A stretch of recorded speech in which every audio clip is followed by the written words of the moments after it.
Black Compass Media back live with another one. Shout out to everybody that's out there right now. Everybody's gonna hear this tone, bro. Checking in.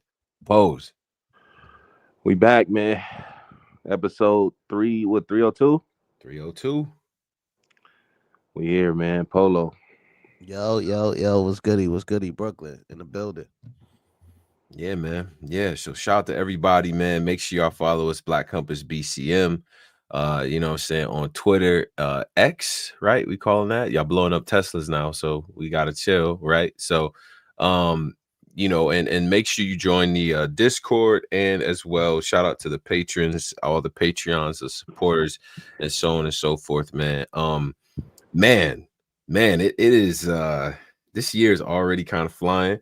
We already through into to March, you know what I'm saying? Q1 and things of that nature. Before we get to the things, because I know that everybody rolling up, getting they blunt ready. Hey Polo, the NAACP East. Let's talk about how it's just so we all black everything, quarterbacks, NFC East, like we. Oh yeah, we just got Russell Wilson, Jameis Winston. He black. Go ahead. See what he doing. Listen, man, we just gonna ignore the haters. You know right? What I mean? You see how it just turned around. Like we went from Daniel Jones, he couldn't throw a football. I don't even know how he made the NFL. I'm being honest. Like he gotta know somebody. Like his ancestors gotta be related to the nigga that started the NFL. But we got rid of him.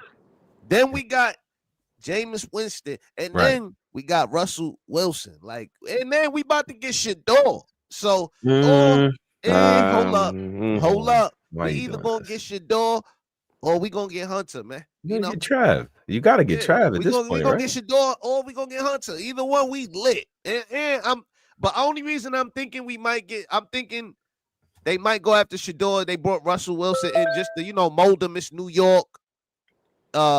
It's a big city, you know what I mean? I think they brought him in to mentor him, kinda, but we could go with Hunter too, though. It really don't matter. We looking up for the next few years, man. I would think that y'all have to go after Hunter, or like, your O-line kind of needs some work and stuff. I mean, God forbid I say anything, but but I'm just saying, O-line needs some work. Y'all need some of them, the big like Nebraska like offensive tackle type people. Y'all need one of them. You know what I'm saying? Like y'all need one of those type. We gotta like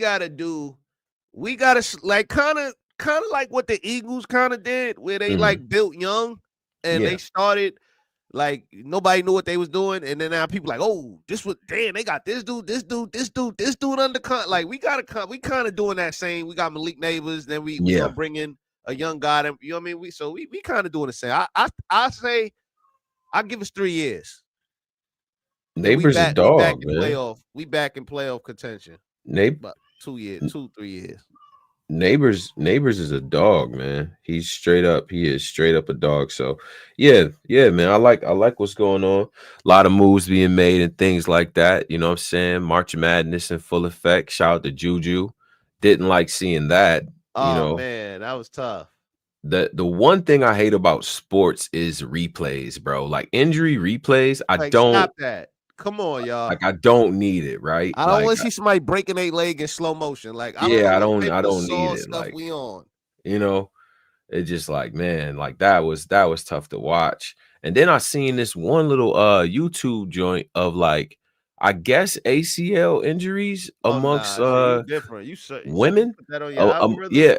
They didn't go into too many graphic notes about it, but like the list of like all-star, WNBA women who like had ACL injuries in college, actually crazy. Like it's like a thing. Like, you know what I'm saying? Like it was Eazy Fudd and Kate, Kate Becker's had hers or whatever. It's just like, damn, you know what I'm saying? It happens at a pretty high rate, bro. So, but now shout out to Juju, you know what I'm saying? Feel better. Obviously, she's gonna enter the draft now. Oh no! I don't think that was ever really the. I think she was gonna stay a few more years. Yeah, at least junior, right? You know what I'm saying? She make more money. I mean, she gonna make like she gonna do the same thing Caitlyn did. Just make as much money. Angel Reese and Caitlyn make as much money, and then move on and make more money when you get. she's already on the same commercials as like Brianna Stewart and all them anyway. You know what I'm saying? Like it's she a gets big poster of her on 34th Street, like bro, literally. like she has I'm just like she has the exposure or arguably more exposure than most WNBA stars anyway, just like how Angel and Caitlyn was. So it's like, you It's know, probably that more. It's probably on the same scale to me as Caitlyn, because like I'm literally like, yo, they got big billboards of her, right. Nike billboards of her around New York. Like it's like I guess it's one like crazy. somebody on Twitter was telling me because it was like, okay, the money is gonna happen, but they like, yo, the money didn't really get crazy till Bird and Magic, you know, and even then it was still like, all right, you know. No, So Jordan. back in the day with Jordan, like Jordan Jordan is what made obviously, it go crazy. yeah, See, it went crazy. It went crazy. Magic and Bird, they helped like the popularity and everything, but when Right. Jordan, like they literally, like Jordan, you come on, Jordan was like a figure, like a godly figure back. Like he was so popular, like it was him, Michael Jackson, and Mike Tyson. Like them was Yeah, like the man. What a time to be alive, bro. yo, What? them was like the most Yo. no internet. Like you really had to pick up a magazine to hear about a nigga. Like see a Right. nigga go take a shit. You got to pick up oh shit. This nigga just took a shit in the Hamptons. Hey, Polo, imagine being 20 in like 1988. Like what? Like, oh my God. What? Yo. You got so your options is you get to see Jordan play at the Garden, right? Then it's a Mike Tyson fight coming on, right? Then you know what I'm saying, a random MJ concert. You know what I'm saying? Like it's just music is crazy, hip hop is really find this footing, like, bro. Oh, I tell these kids this all the time. Y'all missed out on some crazy moments. Y'all that's unexplainable to y'all because y'all grew up in the era where y'all can't put y'all damn phones down. Like, yeah, it was an era where like people didn't even look at their phones. Like when they was outside, like when they in the spot, they ain't even look at their phone. Like you damn near forgot your phone was on you. Like, oh shit, damn, where my phone at? Now you go on the spot, everybody on their phone from start to finish. bro. I was watching clips from what was it, South by Southwest, and it's, you know, because it's concert, like a lot of concerts, festivals, and all that, and it's just people in the crowd with their phones up the entire time. Like, yo, enjoy the show. You know, I've gone to these Gov Ball, Coachella type places and stuff like that, right? Like, because I like festivals, especially when I was a little, you know, 20s, you know, late 20s, whatever. Like I was at the festivals and all that. Now I just get angry, so I don't, you know, I mean, I don't typically go to those spots, right? But you know, I just remember saying to myself, I'm not gonna have my phone out the entire time, like dead ass. You know what I'm saying? You gotta enjoy the experience, bro. Because like you talk to people after the show, like, what did you like the most? And they're like, they you know what I mean? They gotta go back into their phone and see what they recorded. Like it's crazy, bro. So yeah, nah, it's definitely a different time for sure. But now, man, it's a lot to get. it is a lot to get to, man. It's been 2 weeks, and it's just been so mmany different things that's happened, right? And so the one thing I guess I want to say, right, because you know I love the graphics that we do because it really jogs my memory. And I just want to say this about Coty, you know, because we didn't really have an autopsy on Coty this year. I didn't have an issue with the list per se. I do think Snake was a snub on that list, you know, me personally. I think that was probably the only snub that I kind of felt like was on that 20. It was definitely a smoother panel, you know. I do think, you know, you want to get like some contentiousness, some arguments and things like that. I feel like that kind of, you know, it speaks to where the culture is. But I also, you know, with the whole thing about the donations and all of that, right? Like, look, and this will segue into because we got a whole lot to cover, right? But this era of battle rap fans, I'll say, right? I feel like there's a silent majority of fans that they just don't. People still like raps, right? People still like raps. People still like bars and all of that, right? But I feel like there's a a group of fans who are either burned out or they just don't want to participate or they don't feel like their voices matter anymore. You know what I'm saying? And that's kind of what I got from the whole, you know, lack of voting, lack of donations and things like that. You know, and I don't really know what to do to change that. You know what I'm saying? I definitely feel some ways about the type of era that we in now, but I don't necessarily think that we've you know, it's totally like people are just completely turned off. I feel like there's fans who feel like their voices don't matter anymore. You know what I'm saying? Like things that we want at the you know, because I felt like back in the day, at least, even with less structure, we kind of knew what the big matchups were for the year type shit, you know? And it's just, yeah. And I also think there's a change in the guard. There's an old guard that's leaving and a new crop that's coming in. And people really don't know them for real, you know? So, and also, I think also accessibility, like the accessibility to a lot of the battle rappers, I feel like this just with this era, the difference between our era and this era is in our era, it was hard to get next to a lot of these battle rappers unless you was, you know what I mean, unless you was coded or unless, you know what I mean, somebody knew what you did already. Nowadays, like somebody could just, you know what I mean, you could just wake up one morning and tweet a nigga and then be in the spaces with him and then you can be tweeting them and then on IG. So I just feel like the fans don't feel like they have to spend money because they're so, like, the battlers are very accessible now. So I just feel like a lot of people probably feel like, well, I mean, I was just talking to him like, well, I gotta spend that. I'm just watch that on, you know what I mean? I just feel like that's a key factor too, because in our era, it wasn't like that. Like you really had to, like, niggas only talk to certain people. Like they only talk to like the caps, you know what I mean? The certain cloths of people. Now it's like, and it's not, I'm not hating on it. It's nothing wrong with it. I'm just saying like that also plays a factor. The mystique is gone. Yeah, there's definitely what's that word we was saying, aura. The aura of the battler, the top tier battler is kind of, you know, like that, but a lot of that is important. Having mystique used to be important. Like now, like you can wake up, talk to, like Polo said, talk to these niggas on your way to work. Yeah, like, yeah, it's like I agree. that. Now, it's nothing wrong with that. Like, mind you, it's nothing wrong with that. It's nothing wrong with interacting with your fans and stuff like that. But I just feel like, you know, it's just a way you can do it. It's a way you go about stuff. It's a way you roll out stuff. When Nicki Minaj talk to her fans, you know what she do? She schedules a live, or she'll schedule like a community or something where it's her barbs or whatever. I'm just using her as an example. Where it's a community of her people designated to push whatever she got going forward. It's just not just her chilling there. So, you know what I mean, chat, yo, what you get from McDonald's? Okay, cool. Nah, it ain't just that. It's just it's a motive behind it. So I think the mystique of that is gone. Like the battle rappers back then with yo, look how long it took us to get some certain interviews. Like back then, you know how hard it was to get a Surf or Hitman or some of these people. Yeah, it's still hard, but I'm just saying, you had to put it in a certain type of pain. You know what I'm saying? Which I do think that adds to it. But somebody's making a point here about the quality of battles. I will say this though about battles, right?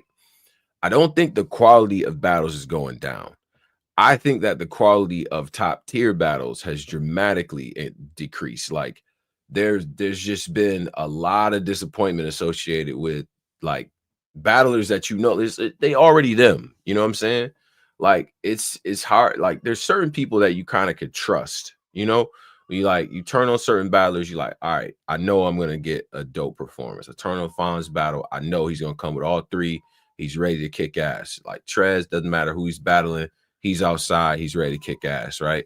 But I feel like the marquee matchups though, there's been a string of just, and this is overall for the last couple of years, right? And again, when someone does the 30 for 30 for Caffeine, like that's gonna show people like the battle quality between whether it was like hot, you know, top tier, mid tier, low tier, whatever, people was really putting on, you know what I'm saying?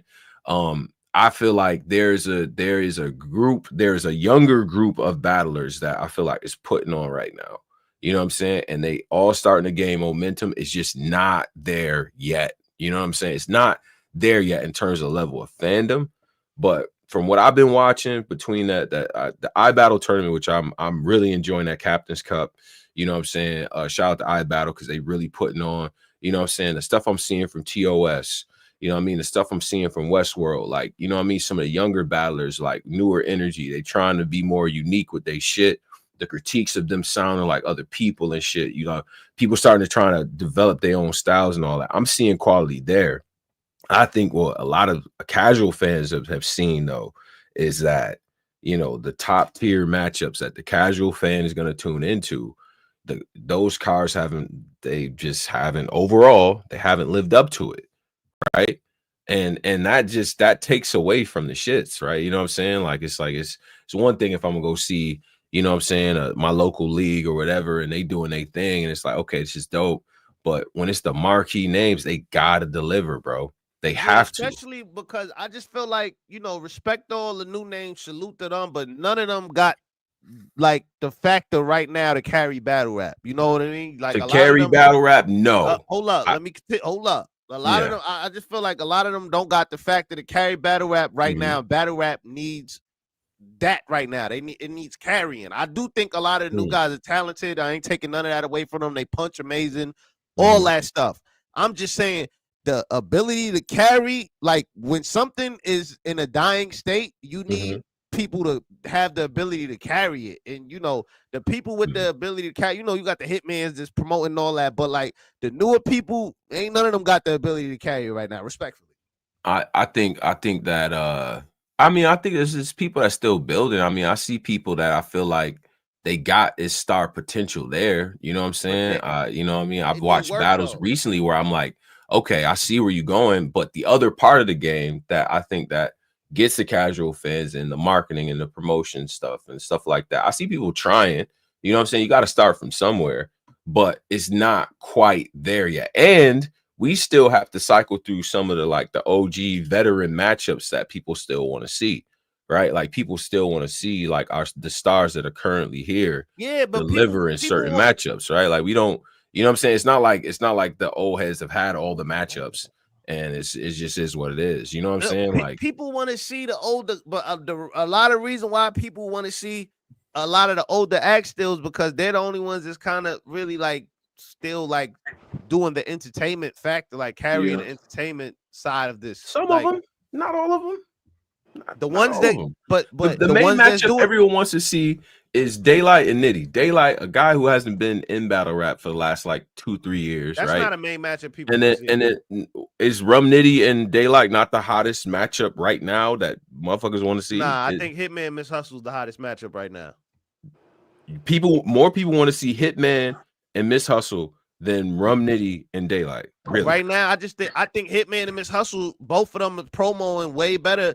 We keeping it real this show. They doing better promo. I think they promo way better than DAYLYT and NITTY. It's not even close. All right, let's just shout out to the chat here. The more anticipated battle. What's the more anticipated battle? NITTY versus DAYLYT or Miss Hustle versus Hitman? Because I will say they definitely going back and forth. They doing their shit. They promoting. They Can fight. We put a poll up? I don't even know. I don't even know how to put a survey up on the joint here, but I think you could do it in YouTube, like in the actual YouTube joint if you sign in. But, I mean, no, I'm saying I definitely want to see all these battles, NITTY, DAYLYT, but I don't feel like the hype for DAYLYT and like DAYLYT and Lux. Now we talk. You got me. I can't say nothing. DAYLYT and Rum. Especially when we just seeing that classic Rum just did with Lux happen like maybe like 6-7 months ago. I mean, not like 8 months ago, whatever, right? When it happened? When it happened? Like right before the summer? Okay, sure. So yeah, you just seeing that. So I don't know, man. I don't know, man. I think Hitman Miss Hustle making people want to see that more and more every day. They're promoting well. They're making people see. I try to examine this whole promotional angle, right? Because NITTY has been who he is, and he said even in the face-off with him and DAYLYT, which I thought was dope. You know, he's like, I just go outside, I do my shit, and I'm back in the house. You know what I'm saying? Now he has that luxury because he's writing like some of the best shit that we've heard, right? But like DAYLYT and Rum are not. I mean, again, this is DAYLYT has been out of here, like doing other shit, doing features. You know what I'm saying? Like doing other projects and stuff like that. And then NITTY comes outside, he raps, and he goes back in the crib. You know what I'm saying? And that's a $75 ticket, main event in Houston, right? So, you know what I'm saying? So it's just like the promotion stuff, and again with like the top tiers. We can stick to Coty though. And then the top tiers, I feel like it's maybe 10 top tiers that promote really well, and then everybody else is just they dope, and if they outside, motherfuckers gonna watch. So you know I noticed with the promo, cause I noticed the top tiers, like it depend on who battling. Like if you dealing with like a promo, like one tier promo, like if you book a battler and you got one guy that's a really good promo, sometimes his promo might be so good it makes the other person start promoing. But when you got two people that's kind of laid back, it's like nobody's gonna promote. Yeah. But then that's the other thing too. Like when I talk to some of the younger guys, right? It's like that are talented. You know what I'm saying? We have like somebody like King up here, or you know what I mean, or K Venom, or like all the guys that's doing their shit. The younger guys, they don't get into that shit. Like because to them, when people say promo, it means go like talk a bunch of shit to a point where you get almost right at the edge, and sometimes you crossing the line, and they don't want to do shit like that. It actually makes them not want to rap. These YNs, they want to fight now. Like they're like, yo, bro, I don't even want to rap. You know what I'm saying? Like I can't. You know what I'm saying? So if that's the type of promotion that fans want, and this is the other thing too, fans are fickle. So my advice to the younger guys is promote how you gonna promote. Just make motherfuckers excited for your matchup. Don't mean you got to go left. I've seen some funny promo that's actually worked before. You know what I'm saying? You got to just get more innovative with the shit.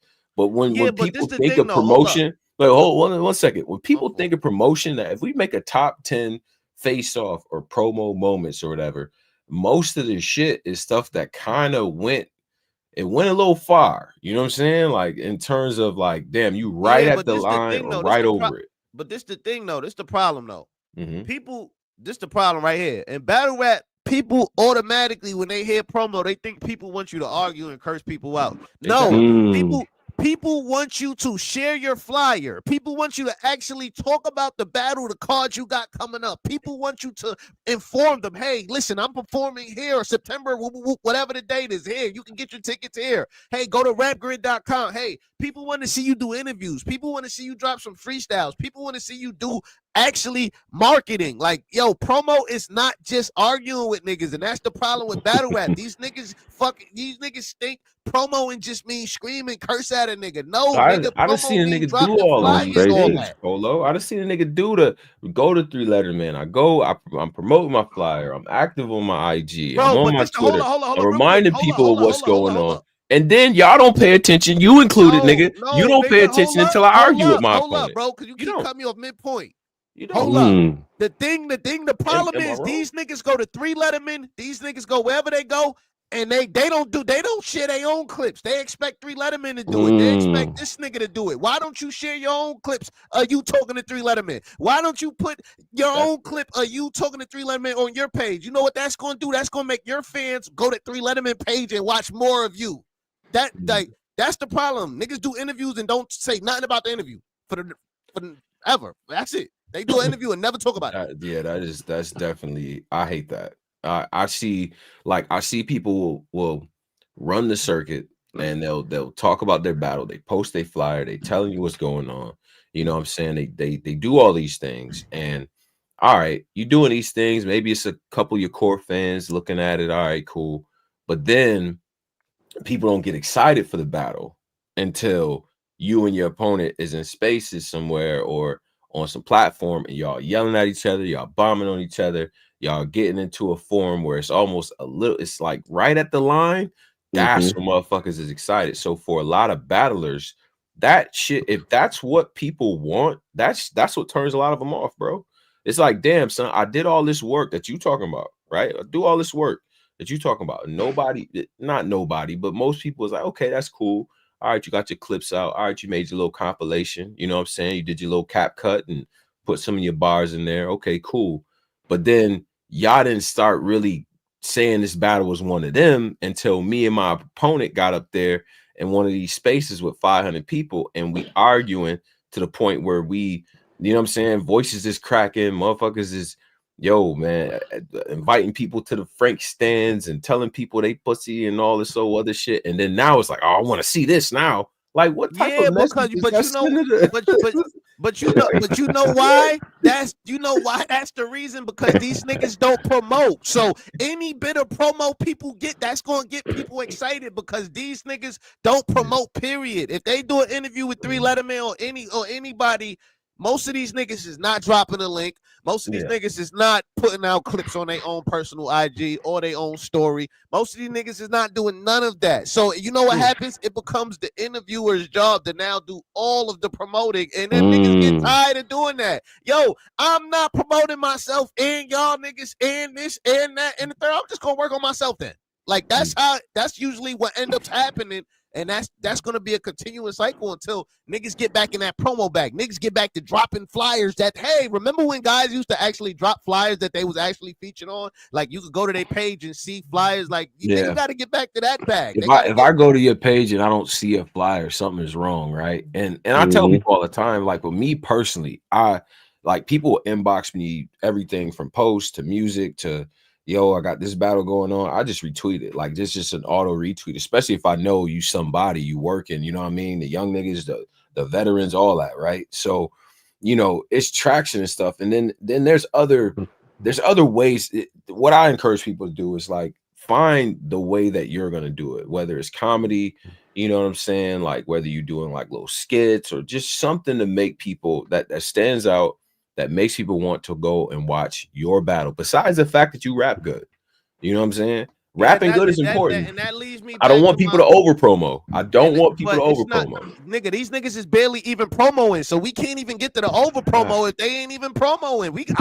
There have been some well promoted battles that just when we watched it, they ain't really. What's been well promoted that's good? Name one. I'll take recently, I'll say, no Entourage. Probably the best promoted battle on Tay Rock's last card was Big Ice and Rock Lee. And Rock Lee just went in there and just smoked it, right? Like it was just straight up, like, you know what I'm saying? I ain't gonna lie though. So, they promoted the fuck out of that, right? Yeah, but they had cameraman issues. We was watching that through IG Live. Like they had cameraman issues. So I know it's gonna drop. I'm just saying the type of I'm talking about the quality of the battle, like, right? If you promoting. If you, this is what I say, right? And I say this partly as a manager too, is like, nigga, I'd rather you go in there and have a great performance than if the choice is promo or performance, because people, you know, if you getting booked, you're getting booked based on what your performance does and what the battle ends up being, right? Now promotion is obviously you got to do that, but I don't like when motherfuckers promo to the point where, nigga, you done gave away all the angles in the promo. You know what I'm saying? It's to the point where it's like, now what the fuck is he about to rap about? They just went for 30 minutes arguing with each other. And now, as a fan, for me personally, as a fan, I'm just looking like, all right, well, what is niggas about to rap about? That was amazing. But you talking about Space's promo. I'm talking about real, like, respect the salute the Big Ice and them, but don't like respect them. But a lot of people in the YouTube world don't even know who the hell them people are. No, like, you know what I'm saying? I don't even know. Like, at my point exactly. Like, on No Entourage. That's another point. I don't think most fans are watching shit no more. Can I land? These fans aren't watching battles no more. Bro, it's not even that. It's just, yo, these niggas, I'm telling you what it is. Yo, battle rap is a visual sport. So it's like, you know, if you do too much of one thing, you gotta go back, like caffeine. The caffeine era, everybody was paid. So everybody was moving around happy, doing interviews, doing lives, going, you know what I mean? People was promoing. I guess that's why it was like that. But niggas gotta get back to that though. Like, not just arguing, but just dropping flyers and shit. Because it's like, then you can charge $75 for a fucking 3-day card if you got promo. But if you got a card full of damn near nobody promoing, then you putting the price out. You're gonna have pushback. it's gonna be like, yeah, why am I spending that? And not to, you know, transition to a next topic. Yeah, no, because that's important. We should talk about that. But the reason why caffeine was so was what part of what made caffeine what it was is we was in the house. Let's never forget that aspect of what caffeine was. It wasn't like everybody's like we was in the house listening. Everybody became a bar breakdown enthusiast, right? Like we wanted to like this was the year Chilla Jones won champion of the year, and that signified the type of year that it was, right? Because now everyone's back to listening. It's about lyrics, it's about performances, and then people are booked every other week, right? And in high pressure situations and all of that too. So kind of the storylines kind of made themselves. You had tournaments and all that different stuff that kind of drove the narratives, and that was fine.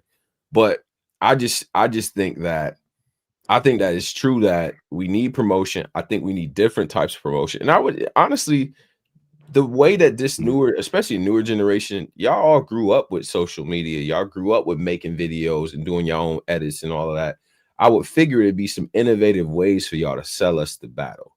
You know what I'm saying? Like, but again, I think that there's too much because battle rap gets wrapped up in nostalgia. Fans do and battlers do. We're not looking for you to be the next Hitman. We're not looking for you to be the next bill collector with the promo or Rex with the promo, whatever. Just do the shit how you do it and make it interesting and make it unique. And then that will carry the shit forward, in my opinion. You know what I'm saying? Like obviously you got to start from somewhere. The first one ain't gonna go viral. But if people, I think once fans see you putting in that type of groundwork, it's like that shit does pay dividends. Now, you know, again, I do think there is a segment of fans who like to hear the argument or like to see the argument, right? To get up on Cap Show and you guys arguing, and that's fine. That's fine as long as it doesn't take away from the actual battle. I'm cool with it. You know, sometimes it can be a little too much, but it's like, hey, if that's how y'all want to do it. I feel like this shit battle rap need as much any spice as it could get. Like shit on his last leg, it feel like so it need. Any spice it could get. Real quick. So Coty, I mean, just to wrap it up, how do y'all feel about the least amount of the vote? I mean the donation. I think also another problem too. I think also another problem with the donation possibly could be. I think the donation thing drops too late in the year. I think that should be dropped mid-year and be just promoted because damn near. Niggas be talking about Coty all the time. Yeah, I'm going for Coty this year. I'm going for Coty. All right, then nigga, put the link up. Put the link up. Put the link up. Is it true that only one nigga that donated 6,000? Like well, I feel like every battler should have the Coty link pinned to their fucking when it's Coty season.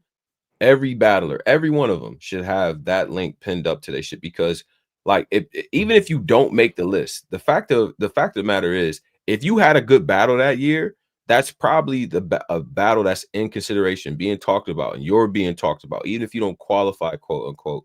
You know what I'm saying? Like, there's other things that you can get from that. Right now, we're on the last one, so I get that. And man, battle rap after Coty, this could go one of two ways, in my opinion. If I'm Jay Black, I ain't gonna lie.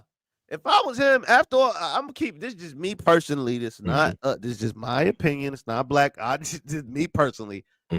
I wouldn't even have did it again. Like after that, 75, 35 votes. I got it. Like I would have ended it with Tay Rock. Like Tay Rock got it. Only 75 votes. Yeah, it was like 35 votes or some shit between the different winners. Because it was like tied at 35 or whatever. Yeah. But like, bro, we have like 500 plus people in here right now. You know what I'm saying? And it's just like. Come on, now. You know what I'm saying? Like, but at the same time, though, fans of battle rap, we got to realize what the demographic of fans is, right? Mostly the core demographic of battle rap fans, age-wise, is probably somewhere around their late 20s, like, right? Because a lot of people are older, are into battle rap because this shit was just been around for like 20 years, right?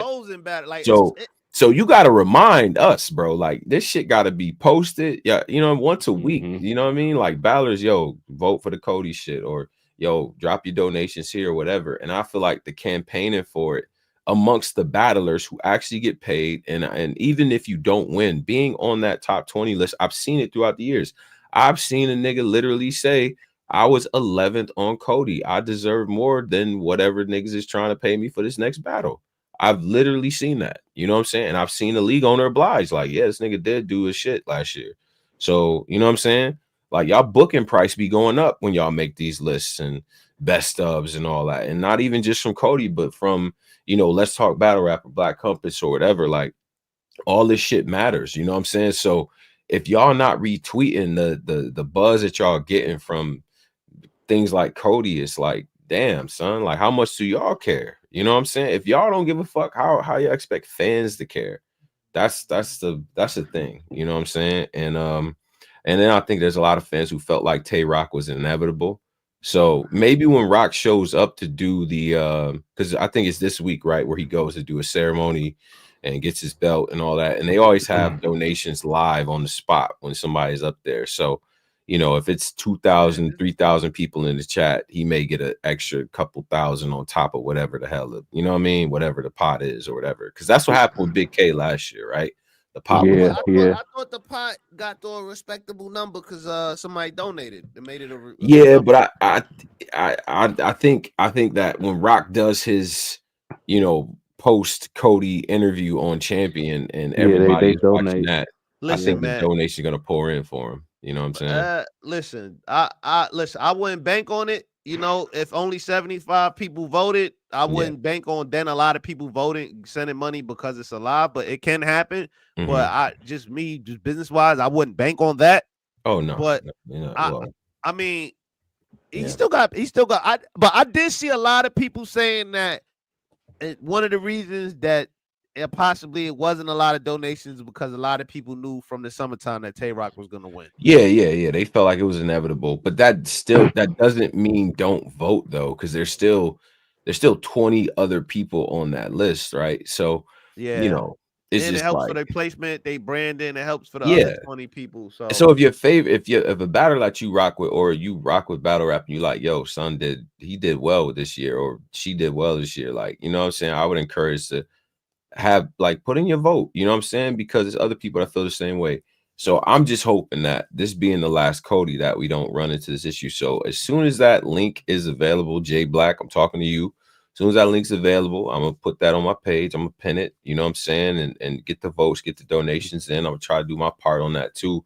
And I'm gonna encourage all the other MCs to do that as well, because there's a lot of people having good years, and it's just we're still into Q1 as well. So yeah, you supposed to come on, you supposed to drop everybody know it's tax season. You supposed to get your donations in right now. Oh yeah. Come on, man. Exactly. What are you doing? Yeah, exactly. What? You know they got an extra little 20 piece walking around. You missed out on at least half of your pot already. Yeah. Just off just these 3 months alone. But I don't know, man. I just feel like I don't know, man. It just don't, that energy from before with, like, I just feel like it's too like niggas don't like, it's just too political all around, like battle rap, like it's like, you know, with people getting blackballed, or it's too political all around. I think my thing is, and again, I'm running to these insights late, right? And this is something that I always said, like with the Coty stuff, everybody knows the criteria. I tend to prioritize like consistency and material a little bit more than the other things, right? I feel like impact can be subjective. I feel like strength of schedule, like that whole thing, man, is just not, it doesn't quite compute to me, right? Like, for instance, and I guess I'll just use names because, yeah, right? And this is no disrespect to anybody, but what's a tougher battle in 2025, right? Right now, what's a tougher battle? Fonz or Enes? Fonz or Enes? Yeah. What's a tougher battle? Fonz. Pose? Yeah, Fonz. Okay. But when we get to Coty and we talk about strength of schedule, right? Like, there seems to be this thing where people are like, well, so-and-so is a legend. So, you know what I'm saying? So automatically that makes that like you have a better strength of schedule because you battled somebody that's a Hall of Famer. Like to me, that notion is just so outdated, right? Like it's like, bro, they're harder matchups to take than some of these, like some of the guys who are a little bit more senior with the battle rap shit. It doesn't keep up. You know what I'm saying? Like it would make more that's why sense to me niggas if was somebody said, yo, he battled so and so and he was number 6 on the list last year. So that's like a, you know, the strength of schedule is higher because he battled somebody that made the top 20 last year. You feel what I'm saying? So that's why niggas was cooking Chilla. Yeah, and it's like, yeah, that strength and schedule, like that's such a flaw. Yo, listen, go back to that Coty where I had that was my whole argument for the whole Coty. It's like all you if strength and schedule, if all I got to do is get a name on my schedule, I can literally craft my schedule and make it so that way it looks away when you debate at the end of the year. I got these names, but your example, what you just said is perfect. Fonz and Enes. If we say that out loud, we know Fonz, but then when you get to the table, niggas might be like, "Nah, that's man, he's a Hall of Famer." So it's like, yeah. So it's just like Chilla, and it's no disrespect to the brothers. I fuck with them both, but I'm just saying, just as for comparison's sake, you know what I'm saying? Like, what are people? Am I doing this shit based on? What he's trying to say in the comments, y'all, he's just trying to say that the name of, like, basically you can spam a Hall of Fame name, right? Even though if you say it out loud, that name might, like Fonz Enes. Most people would say Fonz is harder, but when you on paper at the end of the year, when you break it down and you got Enes is a legend. Enes a legend. It becomes other stuff. But now. That's like Chilla had randomly unlocked a new criteria at the end. Like, how many of these are main events? Like, I didn't even know that was a thing. No. I could vow. I gotta shoot Chilla some bell. Chilla, you made me mad when y'all did his shit. I don't think y'all when he won, y'all didn't implement that, did y'all? How many he didn't main event a lot of shit, did he?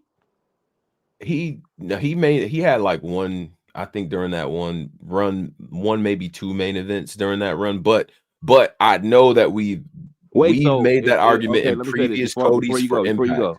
So when we done if I'm a mid-tier battler, I have no chance of winning this. Well, that's not necessarily. But see, here's the thing though. If I'm trying to assess somebody's impact, right? And you have a main event or you have serial main events, and I'm comparing 2 MCs, and I'm like, well, this guy's main evented his last 4 cards, done his shit, you know, everything being equal, right, between these 2 MCs, but this person was the main event draw on the but what, you know, if he, what if he lost the main cards. events? Like, I feel like that shit matters though. What if he was losing main event? Like, he had good battles, but he lost. But my battles, I had no main events, but they were good opponents, but I was running through niggas. Yeah, well, see, I would say the person that didn't lose or was running through shit, like, he's gonna get the edge on that. But I'm saying in the case of things being equal, right? Like, all the other categories are equal, but then if I get to Impact, I think it's fair to say it's fair to put into account that one person was main eventing shit. This guy has 4 main events compared to your 0. You know what I'm saying? Everything else is equal, but this person is literally the person that. So I don't have a chance. I really don't got a chance. Yeah, you don't have a chance because Tay-Rock is always going to be a higher main event than Av. It's Tay-Rock. He's been battling for 5. Right. Like, so that means I'm already under. Like, you started me under with that. Like, you're not gonna steal Impact. If Loaded Lux decided to want to, what if Lux was like, you know what, I'm gonna try to do champion of the year this year, and he want to do 8 battles. Yeah, he's main eventing every time. He's gonna main event every time. That's a fact. So he already beat niggas in that, like, that. So that's not. Y'all should get rid of that. That's not really fair. Yeah, that ain't fair at all, because it's not fair to say. What do you mean? No, it ain't. Yeah, because listen, you're not listening. The he ain't listening. Niggas, the battle rappers, niggas done figured out a glitch in the system. Like, you know, when you go to the casino and it's some slot machine that's hot, and they're like, yo, sit in that table right there. Yeah, battle rappers done figured this shit out. They done figured out that, nigga, you can take an old name and just you can spam it. And these niggas is he's a main event, so he's always going to be higher than Av. Like, that's not a fair category. But it's still. But that's only relevant. I'm telling you that this main event thing is only relevant if the 2 people are even in all the other categories, and then I got to take into account Impact, right? But I'm saying that most of the time, what's the best battle on the card isn't usually the main event, right? Like it's not usually the main event. So this is a very rare thing that's happened. You know what I'm saying? What happened with Tay-Rock last year was it turns out that a lot of his main events just happen to be the best battle on the card type shit. You know what I'm saying? Like if you running through shit though, because like look, somebody asked a question. Can a mid-tier win Coty? Right? I think most of us would consider O-Red a mid-tier, right? Chilla Jones, you know, a lot of people consider him a mid-tier as well. I mean, I consider him top tier, especially, you know, whatever, but that there's probably some debate about that. But I don't think shout out Jay Black too. Listen, I think shout out to Jay Black. That was the first time I heard niggas do the main event shit to win it. Like that was the first time I heard it. It's come up before. I'm pretty sure we've argued about. Yeah, but you know it has. But see, but that's another thing. When you got a bigger panel, you know what I mean. Certain stuff you get knocked out easy. Boom, you say that like what you just did, Posey. That I think that's kind of what happened. Like we said that, and I think being that it was a lot of people in the room, it just got that just got knocked. We didn't even go with that. But when you got a smaller room, you got people that might agree with it. You know, it could be different. To me, okay, all right. If I'm gonna do this like wrestling, right? Like mid-level wrestlers don't win the championship, right? Like it just doesn't. You got to be one of them niggas to get the title, though, right? Like so, yeah. Can it happen? Yes, it can happen, but a nigga will have to be exceptional in order for that to happen. I think that the top tiers are probably gonna be in the running for Coty, for champion of the year, like for sure.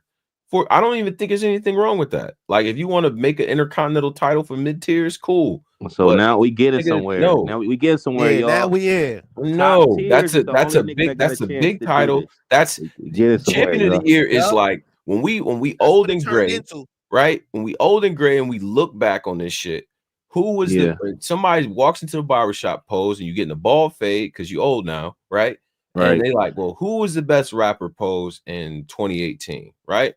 And you start talking your shit and stuff, and then one of these kids pulls up whatever phone they have in the future or hologram, and they like, well, it says the Geechi. I think it was a Geechi year, but the Geechi Gotti was the champion that year. So, he was a cold motherfucker. You gonna do your old nigga shit right then, because that's what it is. It should be representative of who was that nigga. We not about to just like we not look. You mid-tier, man. If you put in the work to do that, it should be no question. To me, it should be like, nigga, yes, it's going to be more partial to the guys that are, got the more status and main event and shit and stepping on shit and got the moments and got all the different intangibles. Yeah, those should be the guys that win it, man. This is not a straight up meritocracy. When do we get to that? No. So but it don't feel like them the niggas that's winning it, though. It feel like the niggas just winning it is who, I'm not talking about last year. I'm just saying in general, it not just number one. I'm saying my issue not even with number one. I just feel like the overall, it's not fair to the newer guys. Like my issue is with the lower numbers, the 20 to 11s. Okay. It's like it's not fair to the newer guys that's trying to get on the list. Is if you got niggas spamming potato chips and old names just to get a top I agree 50, with that top 10 placement. Yeah. I don't think that's fair. I think you got to actually weigh into the who cares if it's a name at some point. I agree with that on the basis because I think that tracks back to what I was saying about the strength of schedule argument. Like to me, it's always been heavily nostalgic, right? Like if I battle 5 legends, Jay Black, take this link, man. Shout to Black.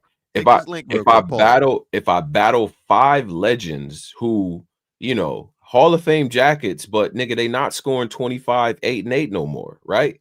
Like versus the guys like the Fonzes. I take a schedule with like Fonz and Real Sick and Ilmac and Authentic and Kali and like niggas that's really, you know what I'm saying? Like Los Preem and King, right? If I got a schedule like that versus a motherfucker that just got all Hall of Famers, that's not, they still rapping, they still doing they shit, but they not and they prime no more. So how the fuck is that other person's strength of schedule better? How? That part doesn't make any sense to me. It doesn't. You got motherfuckers putting belt to ass, still hungry. You know what I'm saying? That's what I'm saying. So it's like Yo, why y'all keep saying? First off, nobody refers to they Johnson as Link. So, yeah. Come on, y'all. I'm not no white man. I'm Jamaican. I ain't calling my joint no Link, my man. It takes a real like homosexual like imagination. Link is crazy. Who did that? Who? I don't know, man. They ain't here about pause. Like, I'm not calling my joint no Link. Like, who does that? Come on, y'all. I say, like I'm some white man or something, man. Yo, I don't even think white people do that. Nah, that sounds crazy. Like, yo, shorty, come get this Link. Like, what? Link is wild, dog. Niggas is tripping. Nah, Jay Black, we not comparing nobody. We was just saying in general. We just saying in general, like just and for future reference, like how and also another thing, I ain't gonna lie, Jay Black, since you here, I gotta say it. I'm sorry, Tone. I know, I might get canceled for this, so this is my own opinion. It's over with. It's over. I might get canceled, so this is my own opinion. You know, I don't give a damn about getting canceled. It's too many goddamn women on this list. This ain't the Swody list. This is not the Swody list. This is Coty. The women gotta stay on the Wody list. Show is over with. Respectfully, man, God bless my daughter. I'm just being honest. It's too many women on this Coty list. God damn. Oh yeah, we're done. I'm just saying. Mercy. Respectfully, salute to the ladies, but it's too many. Like, nah, yo, y'all got your own list. What is the point of Wody if y'all gonna be on Coty? What is the point of Wody if y'all gonna be on Coty? This is insane. I don't like what he's doing. And I was one of the first niggas. Go back. I was one of the first niggas arguing for KCJ to be on the list, and niggas punched me out the room. You were. I'm saying now, I feel like y'all pandering. Y'all wait. He's the first nigga that wanted KCJ to be. He did want KC on that. I remember that shit. He did. But now we were a part of having Shuni on that first list. Remember, she's the first woman ever. We were part of having Shuni on that first list. Now y'all in the Ike Turner bag. He's in the Ike Turner bag. We don't put that on y'all. I don't know what he got going on. Listen, I don't have nothing against the women. Salute to them. Yo, y'all look amazing. I like y'all OnlyFans. I like everything y'all doing. I like your OnlyFans. I'm just saying, y'all look good. Salute to y'all. But I'm being honest. There's too many of y'all on this goddamn Coty list. If we're being real, is it Wody? Is it Coty? What is it? He's making it worse. Yeah. I'm just saying. Hey, hold on. Is that really Jay Black in the Yeah, that's Jay Black. That's Jay Black in the joint? Okay. We gotta get wait, where in the what? In the backstage. Oh, that's Jay. I don't know. Let's see. You see in the private chat. Without further ado, the legend himself, Jay Black. Black, you up here? That's you? Nah, that's a troll, man. That's a troll. You're controlling. Nah, but look. I'm just saying, like, listen, I feel like Polo the women tape. I feel like the women is super talented, but that's not him. That's a troll. That's not him. That's somebody. I feel like the women is super talented, but I just feel like, you know, if it's gonna be the last years coming down, this is gonna mean something to a lot of these guys that can't make it to number 1, that can't make it to number 10, that never been on the list, that want to be on the top 20, that say in their career. I just feel like that's not fair to them. Like the lower numbers, if you know what I mean, that especially now because this is ending. So can I ask you then? I agree. The women that made the list, right? So you mean it between Coffee Brown, Miss Hustle, was Jazz on the list? I think Jazz make it. I think everybody was on the list. Yeah, well, no, not everybody. It was Coffee, Hustle, Jazz, and who else? I know it was those three. Official was on the list. Yeah. I don't even agree that Official should have been on that list, bro. I'm gonna be honest. So I ain't gonna say that. But that's fine though. I'm just saying that I ain't trying to take nothing away from them. I don't want to take anything. But okay, so even if you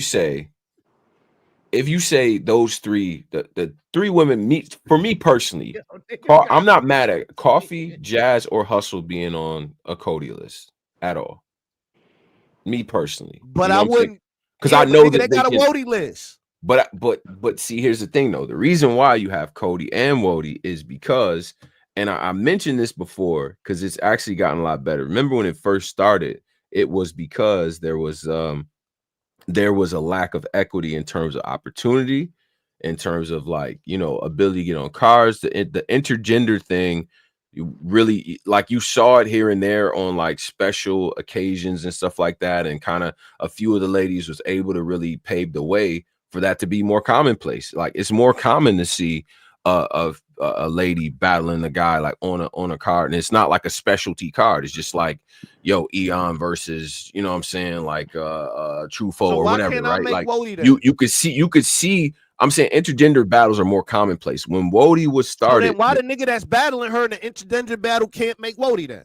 But that's not necessarily true. Because if a nigga beat Miss Hustle or if a nigga beat Jazz, that counts, right? Like, yeah, that counts for Coty. But how come the nigga that beat Jazz can't make Wody? Because it's for the ladies, and you know. So then why are they on the Coty list then? But this is the thing though. The Coty shit was never gender specific. The Wody list was. It's like a nigga sticking Aja Wilson in the middle with Shay and fucking Jokic. Like, nigga, that don't even see, it's hard. Yeah, you can't do the sport comparison here because it's not even, you know what I'm saying? Like, but I'm saying that the reason why it was even started was because the ladies wasn't getting to help women's battle rap, right? It helped bring recognition. And then back in the day, women didn't battle as much as men did. For sure they did. So we giving them sympathy or something? No. Okay, so let me ask you a question. It was to give recognition to the women that was doing their shit. So what does being number 11, 13, 14, 15, what does that do for like a Jazz and Coffee? Okay, what does that do for like a Jazz and Coffee at this stage of their career versus somebody like Snake Eyes or Capo or J2 making the list? Who benefits more from that position, from that I mean, what does that mean? Who benefits more? What do you mean by that? Like, I don't see what's the point of them making Like, I don't get it. Like, what's the point of it? Like, what is the point of it? He talking. Well, the reason why Coty is just, to me, I always thought of Coty as these are the best 20, right? And Wody is, all right, we're gonna separate the guys out and let's just focus on figuring out who are the best ladies in this shit, right? Now you could do a fucking Modi list, but whatever. Like, we got Coty with the best 20. And then we got Wody with the best ladies, because again, when Wody was started, women did not have you. I think now you're ready for one list, right? It should be one list then, because to me, Wody accomplished. To me, Wody accomplished the goal of helping to get more women recognition to a point where now you really could have intergender matchups, and it's not even. Remember, the intergender shit used to be like, oh wow, it's like, you know what I'm saying? It was like a novelty. It was like, you know what I'm saying? Now that shit is regular. Like, yo, bro, like, let her battle this nigga. Like, you know, it just is what it is. But so I think the idea of Wody was to give recognition to the ladies that's doing their shit, right?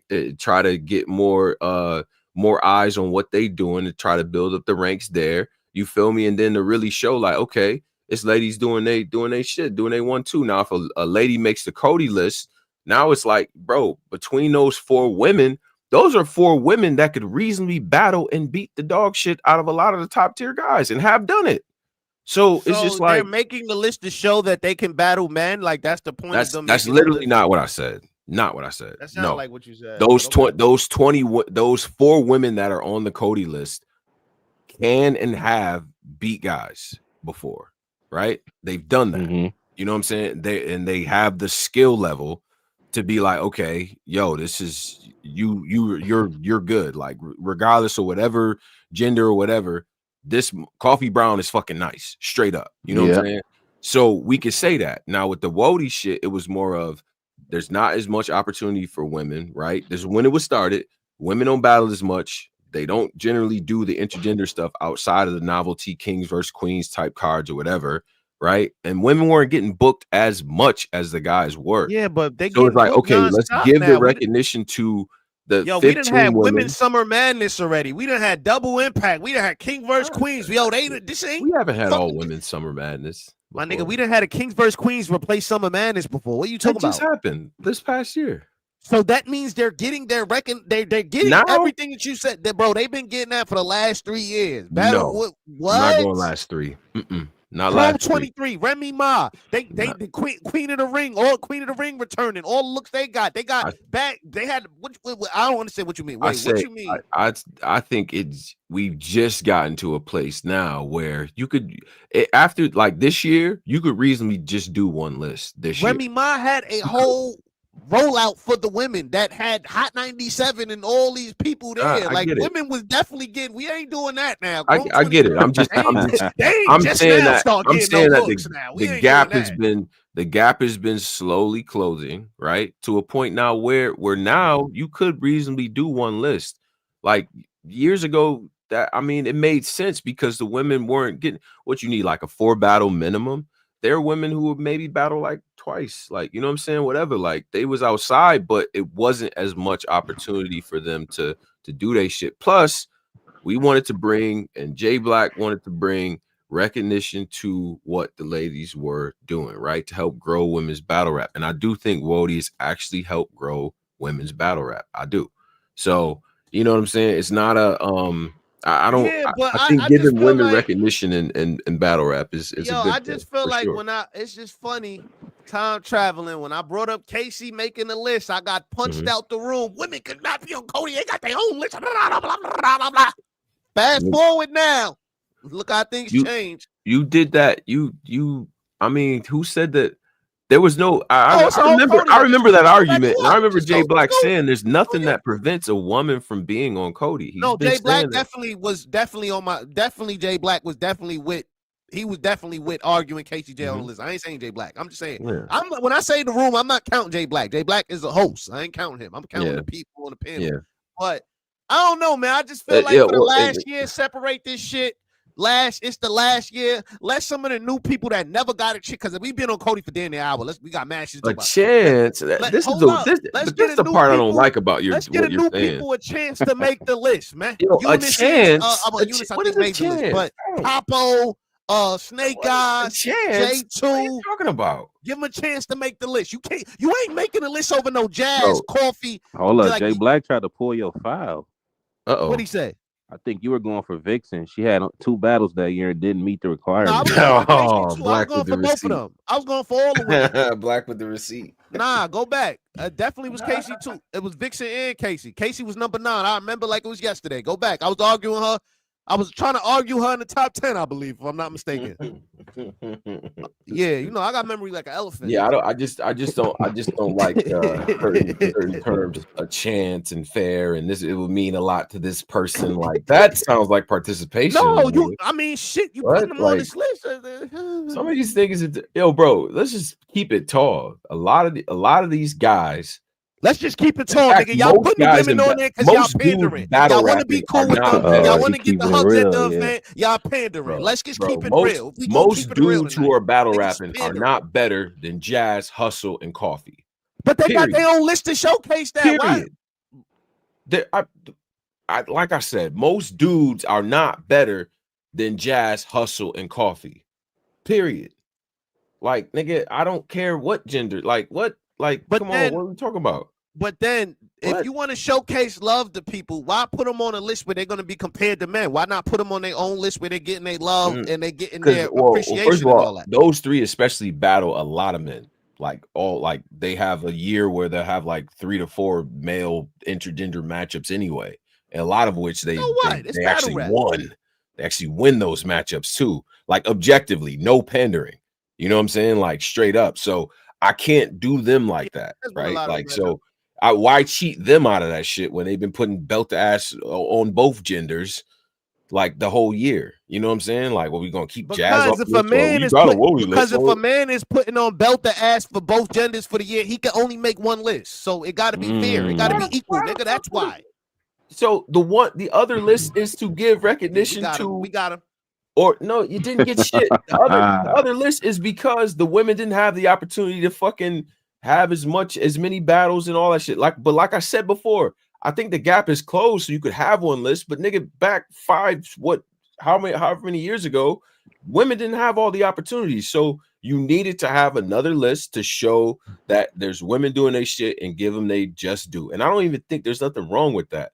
I think the problem becomes what you're saying. You're advocating for taking Hustle, Jazz, and Coffee off the best rapper top 20 list because they're women. Nigga, that's wrong. Coty is for a man. No, you are no, that's what you're saying. What I'm saying is no, bro, that's what you're saying. You can't name 20 dudes that's better than Hustle. No. That's what you're saying. I never mentioned no names. What you just said whatever you just said. What they got their own list, so why should they be on this?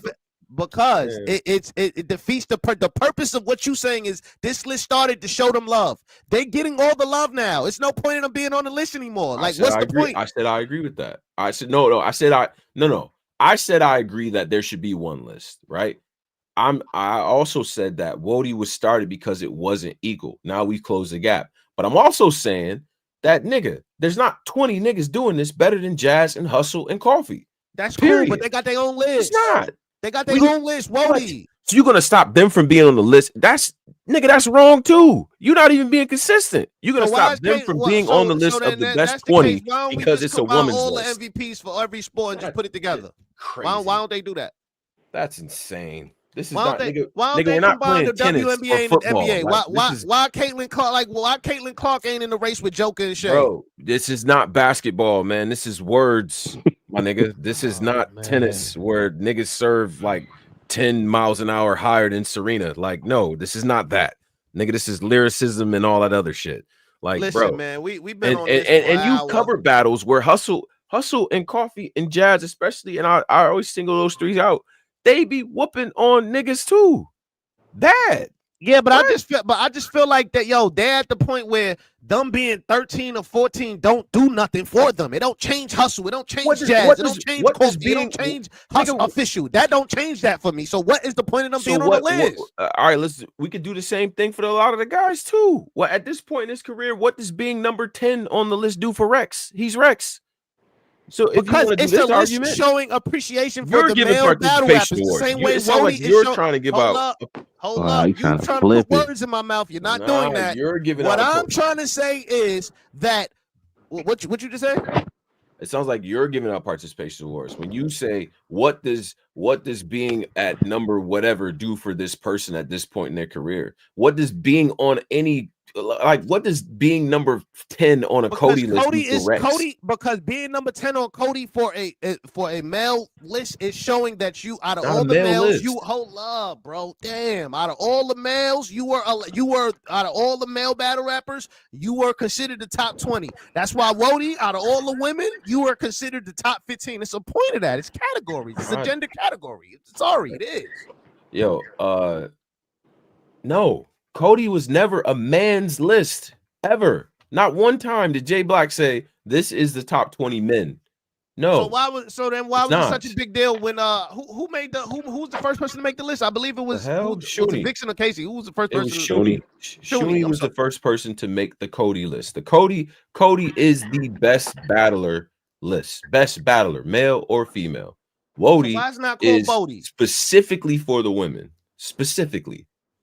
I don't agree with that, man. I ain't gonna lie, but of course you don't. And of course, some of these and let me address the niggas in the comments. Some of you niggas are weird and hate women. And I told y'all before, they don't gotta hate women because they own a whatever. No, relax, Polo. Because I know, but I'm just saying, some of these niggas just it just kills y'all to give some recognition to the ladies, knowing that there's disparity in this fucking culture, or at least was at one point, of the women not getting as much opportunity, my nigga. Like, damn, it was 10, 15 names. What the fuck? Cry me a river. I don't care about that. I'm being honest. They need to separate it. I don't care about this little like all this little sound women. I don't care about that, Tone. They need to separate. The WODY list had zero effect on Coty, by the way.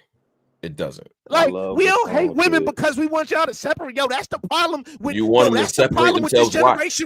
But you sat here and told me that it's not 20. We want shit separated. Is it 20 niggas better than Hustle, Jazz, and Coffee? Tell me, and stand on that.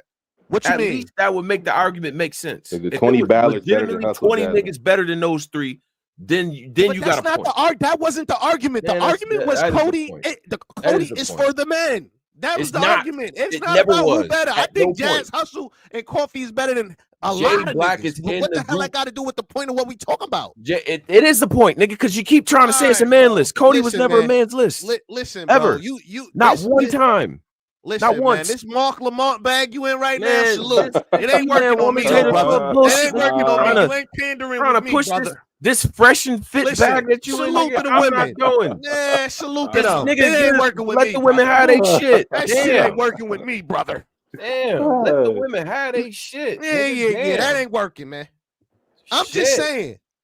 He's $5. We about to get to the next subject. For $5, he said if J2 came out, we ain't doing it. Come on, man. We ain't disrespecting J2. Come on, man. Nigga like Myron. Let them bitches do their own thing. Like, yeah, all right, man. Hold up. Jay Black said send him the link. Hold up. Yeah, you should get Black the link, man. You try to put Polo in a twist with that woman hate. Myron bag. Like, damn, boy. That shit don't hurt us. The women, that shit they already got 15 names, so I can't do that. Because they not better than Hustle, Jazz, and Coffee, nigga. That's why. That's nigga. Why. Nah, nigga. They got their own list, respectfully. And Jazz Coffee, them my people. You know that. Don't try. You try to go that low. You try to go low. Jazz, you try to go real low. Jazz. This nigga don't think you're supposed to be on the Coty list, Jazz. Look, Dior's a woman. She said, I stand with Polo as a woman. Bro, like, as a woman. Shout out to Dior, man. Don't count for this. As a woman said she need, as a woman in the chat that said the women need their own list. They do. They got a list. But the Coty is for the best male or female battlers, the top 20. And you mean, and I asked the same person, you think it's 20 niggas better than Hustle right now? 20. That wasn't the argument, though. Nah, that's my argument. Nigga, that's why she is on the top 20 battler list, male, female. This boy tried to change this nigga change the argument. That is the argument. That is the argument. You're trying to make Coty just a man's list, and it's never been a man's list ever. Listen, man. All right, so let's add them all next year. Yo, this year, let's add them all next year. Fuck it. Let's add them all. All right, let's add them all, man. Fuck it. Let's add them all in. Without further ado, we have the man, the myth, the legend himself, Mr. Champion. You know what I'm saying? Shake my hand. Jay Black in the building, y'all. Shake Black. Hey, you hear me? You hear me? Yes, sir. What's up, man? What's going on? I hate this nigga. Go ahead. Black. Yo, man. Nah, we were just up here just brainstorming, trying to figure out just different stuff. And we just wanted to know, like, I've been seeing this a lot. I know you've been seeing a lot. A lot of people been saying, how come you don't want to separate the list for the final year? We've had this debate so many times year after year, so I kind of don't want to even get into it. I ain't gonna hold you. Like, okay, my bad. No offense, but it's like even John came to champion. We had this whole debate. Since 2017 and now, Shuni was the first one to make the top 20, but then she was bumped off.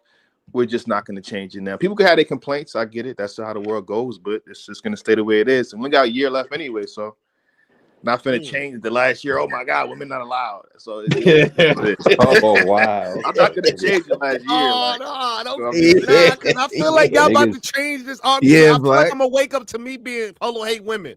But niggas is trying to do that. I'm just being honest. It's too many. Nah, no, they not. In this climate, they gonna celebrate you. That nigga tone soft. Like I'm gonna wake up to all type of soft, like fresh and fit hot takes. How did you feel about Coty this year though? What was your overall experience? And also, how was it disappointing seeing, because you seeing the votes before the public and everybody, was that disappointing seeing those votes like be that low?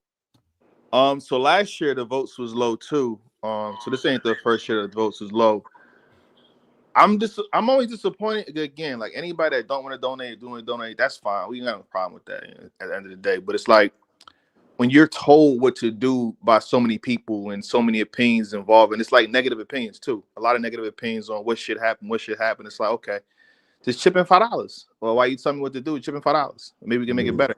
So you got thousands of complaints from people, whether it be on Twitter, YouTube, whatever it is. Even some Facebook, some people screenshot me some Facebook stuff. I'm like, okay, everybody's saying what should happen. Well, why 35 niggas vote for that one person that they thought should have won? You gotta think, because I think a lot of people did go for Av as well. A lot of people did go for Rock. I think Rock's fan base didn't even know it's time to vote for some reason. I mean, not for some reason, but because Tay Rock didn't share the link. But it's like, if my interesting point would have been like, okay, if the fans really had a problem, they felt like this person should have been there, should have had the fan vote. 12 more people could have locked in, and then there'd have been more of a controversy, more of a show if the fan vote had Av, right? And then it was 50-50. Right. I thought that would have been a better scenario, but it's like there are 35 people that voted for him. Then why is a lot of people complaining? 35 people voted for this man. Both of them, by the way, both of them. But it's like, are you Black? Let me ask you this: are you because the whole reason why at least stated by you the concept of Coty, what it did was it gave the MC something to shoot for, and we know what life was like before Coty. There was a lot of just like people just kind of phoned it in certain times, certain events, and things like that. What do you think? Are you concerned about what battle rap is going to look like post Coty? I think it's just going there now. It's not even we're entering that realm of just battle rap not being the most important thing. So we already seen, like, even though Cody's still here, we already seen where it's going in terms of competitive, or like at least the focus. Because at the end of the day, you can say whatever you want about Coty, but I guarantee you what, people they lock in and they try to like bring awareness to their year. So maybe we'll lose focus of people saying, okay, this is what I did for the year. And maybe, some of the legends would be, happy because what they did, they'll just, they'll have a run for like, 6 months or something like that. And then that can last them for like 4 years. Like, I did this. Yeah. Coty came in, we knew, okay, in 2021, you didn't do nothing. In 2022, you didn't do nothing. Like, we documented and cataloged what you've done, and we can safely say you were good in 2019. You haven't been competitive or a top tier in competitive wise for 5 years. So when Coty is gone, I think you'll see, okay, a person that was hot in 2019, and they can just talk their shit as if that 2019 still happened yesterday. I hate that. I think that's a possibility, but I think that's bad. Nostalgia is bad for the game. But go ahead, Polo. Go ahead. It's gonna be back though. It's gonna work. Do you feel like some sort of like power rankings or anything should be like maybe like put out monthly or anything like that? Like that will help people donate more. Like if you do like let's say you do like a power ranking, right? You do a top 15 for the first quarter, and then you got a graphic with the donation link plastered on the graphic, and it's going all over social media. You think that could help possibly? Or is just if that's the case, you do it for the first 6 months. This is why I have no problem saying who I got for Coty in June. Like, I got this person in June, then I'll just shut up until it's time for the panel.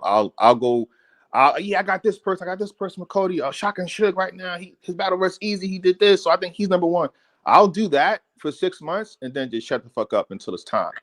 I think if you try to do a power ranking in September, November, it's like, okay, you kind of just saying who basically who it is, right? Or who you think it is. And like how this game goes, it's a lot of conspiracies. Any little thing you do is a conspiracy. Like, oh, we know what this means. Oh, we know what that means. Oh, we know what this means. We know what's gonna happen.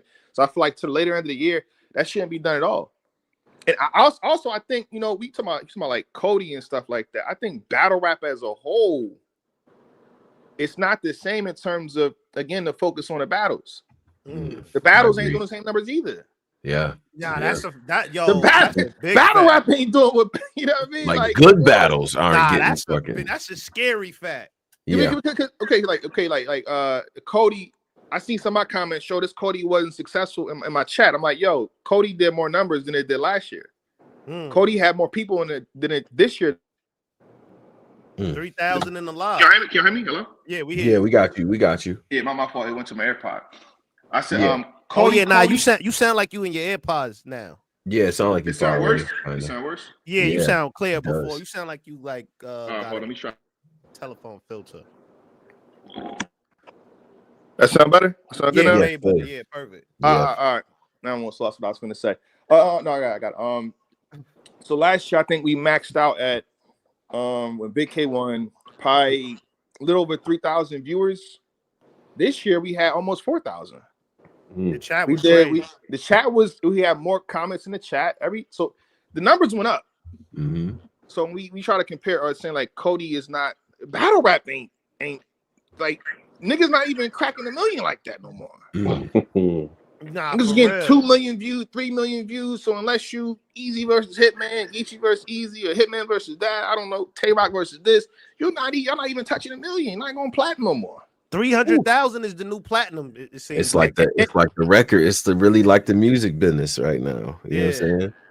And then, and even like well promoted events and good, actually really good battles that you get them watching, like a battle like Cortez and King back in 2014, like that, you know what I'm saying? We're talking about like 300,000, you know what I'm saying? 400,000, 500,000 views. Like going platinum used to be if we decided if it was a good battle, if it got 1 million views, and now shit, what? Like I think Rock and A Ward is still at like it's close to 1 million. Nah, they almost had 1 million because that was almost there.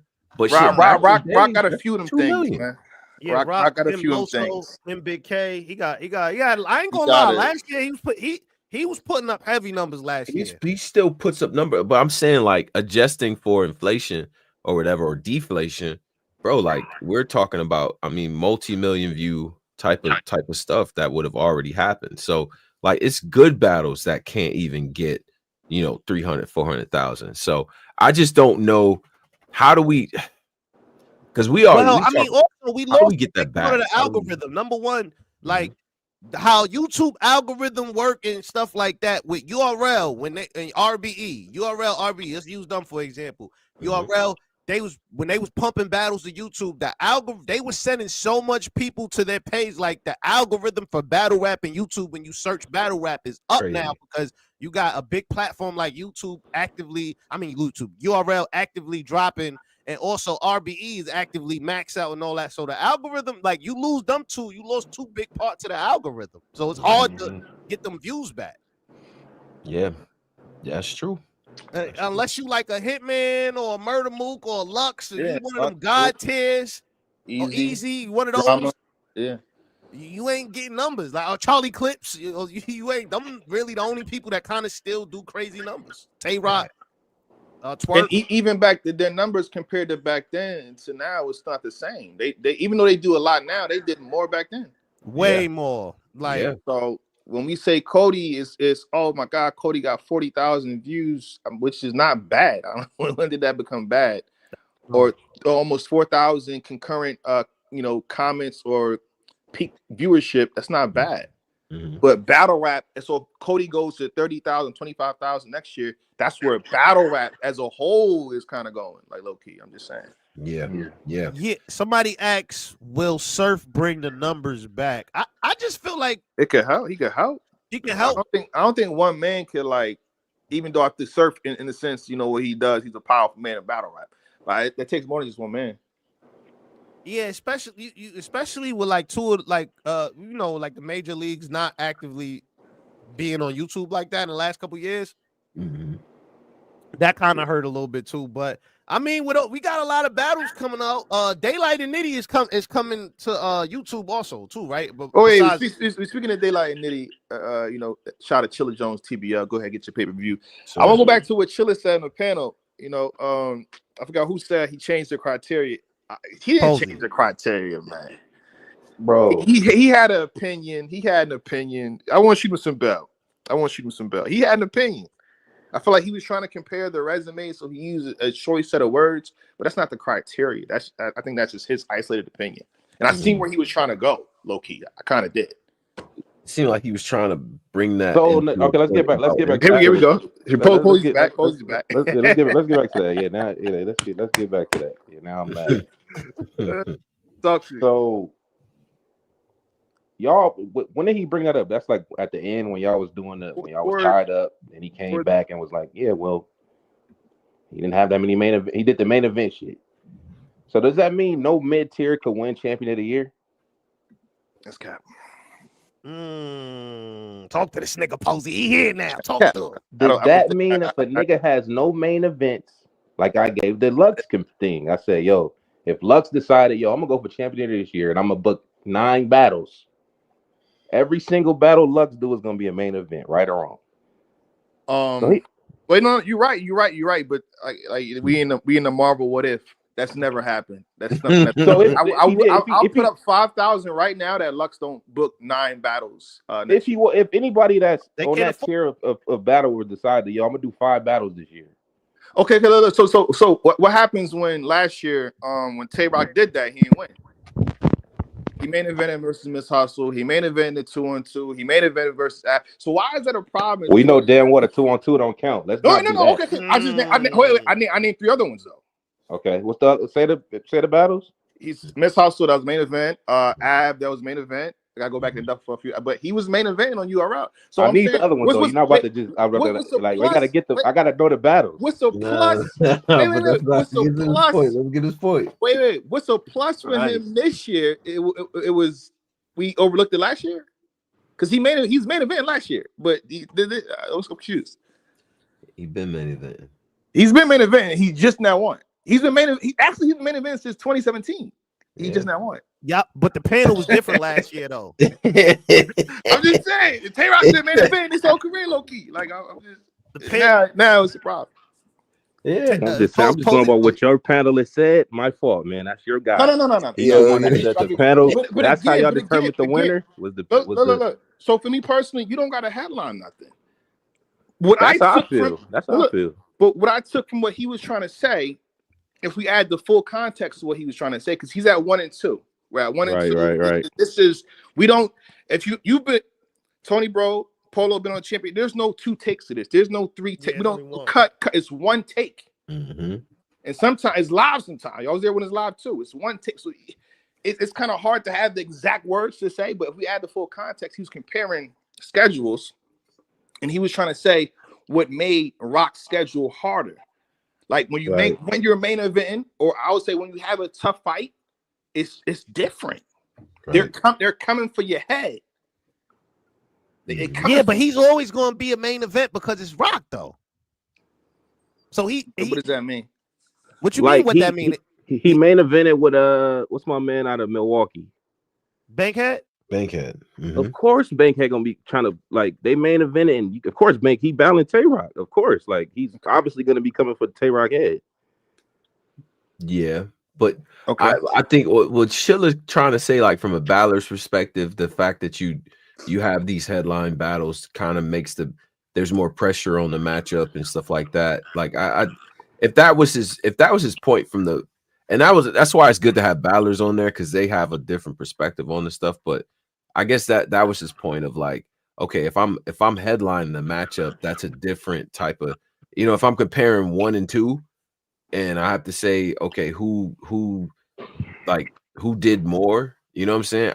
That is the criteria. That's one way to look at it. If you're the main event, right, you don't always have the best battle. That's a fact. You can outdo the main event a lot of times. That's true. Rock is the main event. You're on that same card. Can you outdo him? Right. But look, I'm gonna say this. I ain't mad Rock, because imagine if Rock didn't win, what niggas would be doing. It'd have been more variety. People don't realize that. Oh God, niggas would. That's what I'm saying. I'm not mad that Rock won. Imagine if Rock didn't win. Smo would be in protective custody. Boy, he had to be PC'd up. Wait. Can I defend Smo too while we here? Nah, fuck with Smo. Yeah. Talk to me. So the entire problem with Smo is that he switched his pick.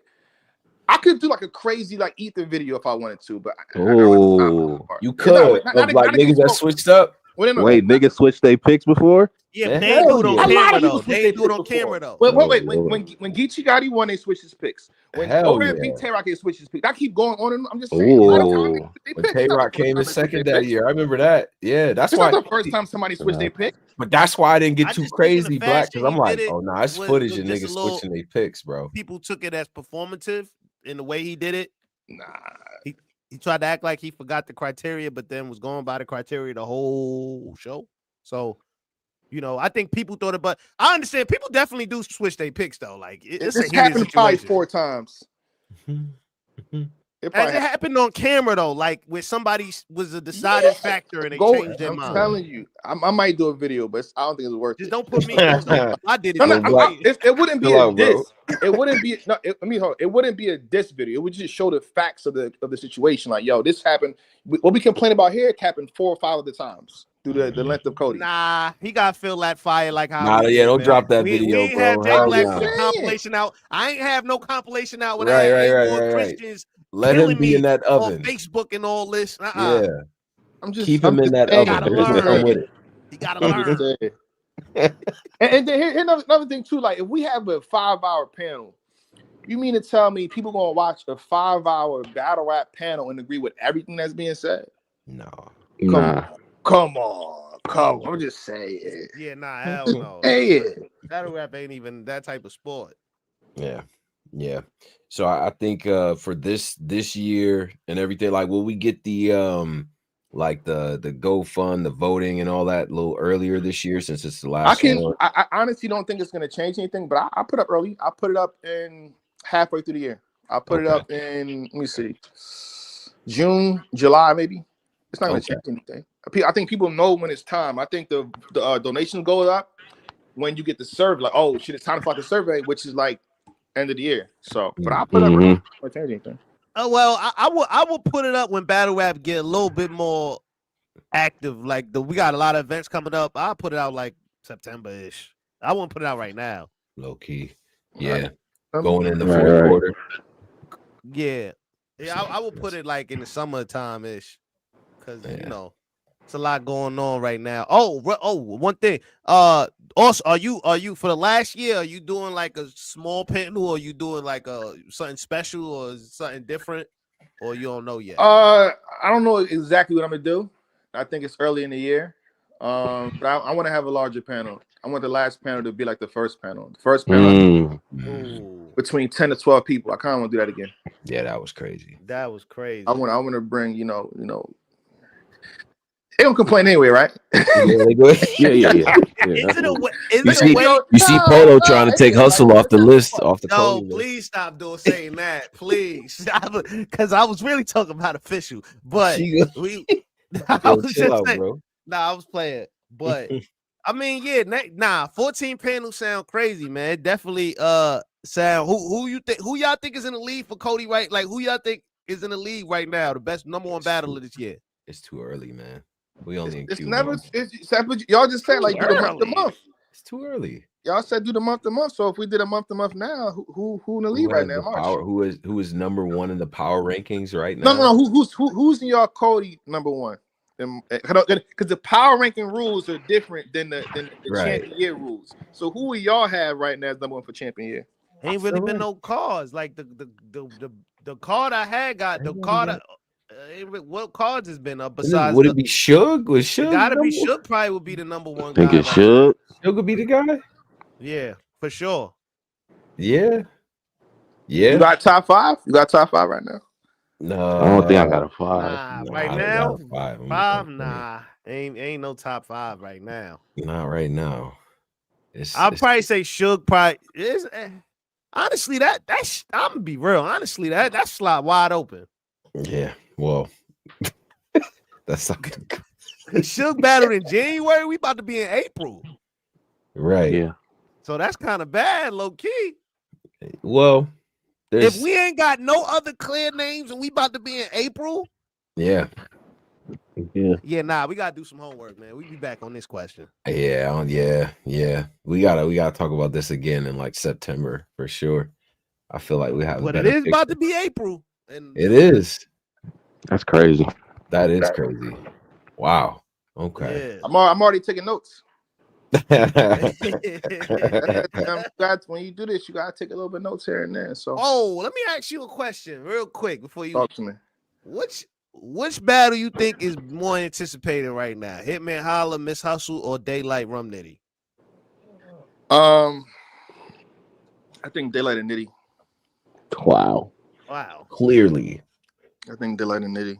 Clear. That's something that's been advertised. So I know Hitman and Hustle been advertised too, but DAYLYT and NITTY is different. Then DAYLYT has a whole different fan base outside of his battle rap. Like he could throw out a song right now that do 100,000 views. Right. So like he's gonna bring in that audience to either his battle or hopefully the pay-per-view. But I think it's DAYLYT and NITTY. Right. Wow. Sheesh, that surprised me. I ain't gonna lie. That one surprised me a little bit. Yeah. Yeah, DAYLYT. Text Kendrick and tell that nigga to retweet the link or something, man. Yeah, $75. He just shouted him out too. Right. Shouted him out. Yeah. He did. Hell yeah. The Grammy speech. Oh yeah, the Grammy. Oh yeah. Right before the Super Bowl. Yeah, I thought you meant like he just out like just now on Twitter, so like I missed something. Yeah, man, we got K-Dot, man. That tweeted do some damage, man. You know what I'm saying? Yeah, like, I don't know, man. I mean, I guess. I don't see a lot of people talk about this battle though. Like I see a lot of people talking about the Hitman hustle. But we know why. Again, where battle rap's at, I think it's beneficial to talk about Hitman and hustle more because there's so much attached to it in terms of drama. As opposed to DAYLYT and NITTY, which is like they not finna do none of that. Right. The face-off is very cordial. I did this, you did this, let's go. So it's kind of, if you talk about that, again, the viewership, or even if you try to get some engagement on Twitter, it's not gonna be where you want it to be. But if you Hitman said this, Hustle said that, and then it obviously is Hitman, it's Hustle, like they big names as well. So I think that's when we say nobody's talking about it. I think we know why. Because they ain't talk about it. I mean, it's just a face-off. Well, I seen the face-off. You put those battles on YouTube the same day. Who's doing more views, DAYLYT, NITTY, or Hitman versus? It should be DAYLYT and NITTY. You know, Hitman doing more numbers. I mean, it should be, but Hitman is different. Yeah, Hitman. None of these people do. None of these dudes doing these. Like Hitman kind of do crazy. He kind of still do old school numbers. No, that DAYLYT NITTY might do some damage though, especially DAYLYT Lux ain't. I ain't gonna lie. NITTY and Lux ain't do as much damage as I thought it was gonna do on the tube. What? That's not that's over 1 million, right? I don't think it's at a million yet. Shit. Okay. Yeah, that because Hitman got some super stupid viral clips on Hitman YouTube. and Hustle gonna do more numbers. Like, come on, I think that shit gonna do more numbers. I'm gonna come clean. Like, especially on the it's an intergender battle. Hustle. The initial Hustle shock of it or whatever. Hitman is the X factor here because he has an audience that's kind of transcended too. Like, you know what I'm saying? Like, knowing from other shit like syndicated television show, it's hard to, you know what I'm saying, compete with that. So they said it's 100K away from it. Yeah, I mean, it depends. DAYLYT and NITTY is definitely gonna be crazy. It just depends on. I feel like URL. If URL would have dropped NITTY versus Lux, like wow, that shit was Shannon Sharp in the. He was on Shannon Sharp. He was this, that, and the third. Yeah. They would have dropped that around that time. Oh man. Right, but, and then Shannon Sharp. I seen that Lux and they would have had clips of that on Shannon Sharp. That shit would have went. That would have went crazy. But they dropped that joint like 4 or 5 months later. Well, one last thing before we get out of here too. How you feel about the small leagues kind of taking over? It seemed like we transitioned into a new era of battle rap where like the smaller leagues are like booking the matches now, like as opposed to smaller leagues or the league battle rap league owners. Well, battle league owners, battle leagues, let's say battle leagues. Well, newer leagues, battle leagues. Right. How you feel about them booking the marquee matchups now and in place of like the major platforms? The only thing I can think that it could be a problem is if you don't do it right. It don't matter who do that could be URL, BRL, RB, exactly, Killer RL, KOTD. It's as long as you shoot it right, the audio sounds good, and it's promoted properly. Meaning a fix offer too, some graphics. Somebody interviewing that person one-on-one, interviewing that person one-on-one. As long as that's being done, I'm fine with it. But when you get like a battle we've been anticipating waiting for, and it's like, yo, why y'all even do this if y'all couldn't handle it properly? Right. Mm-hmm. Like say that for somebody else, any league that can do it properly. That's my only thing. If you don't do it properly, it's like, you just. Maybe we don't do rematches and battle like that, so you just fuck that battle up. My fault. It's all right. I know how you do this. We sailors up here. It's cool. Yeah. But that's a whole fact. Damn, this was fire having you up here. Yeah, 100%, man. My boy Blac. Salute, man. Post got time, man. What you say? Posey, it's time. It's time, man. Yeah. It's time? Nah, man. Coty pedal, man. It ain't time yet, Yeah, man. for you it is. It's the last one. We hope out, man. Yeah, come on, Hell, Posey. Yeah. MF Posey. Yeah. Chat, let them know, man. It's Posey time, man. All right. Well, Doom to come outside. I'm like, Yeah, man. Coty getting that reveal, man. You know what I mean? We made it, man. We made it. Yeah. Salute the Black, man. That is shock the world right there. We need that one. Nah, that'll be crazy. Nigga said, Posey gonna wear a mask. Posey gonna show up like he won the lotto, like he signing the signature. Nigga gonna have a screen mask on. All right, Black. Appreciate you, brother. Salute. Appreciate y'all. Respect, man. Wait, this Thursday, 1 p.m., Tay-Rock ceremony. If you support Rock, pull up. If you finna hate, pull up. This nigga Black just desensitized to y'all shit, yo. We gonna be in there. All right, my brother. Peace. No doubt, man. That's the legend, man. Jay Black. Nah, that was fire. That was dope. Man. Salute to Black. How y'all feel about niggas charging $75 for pay-per-views?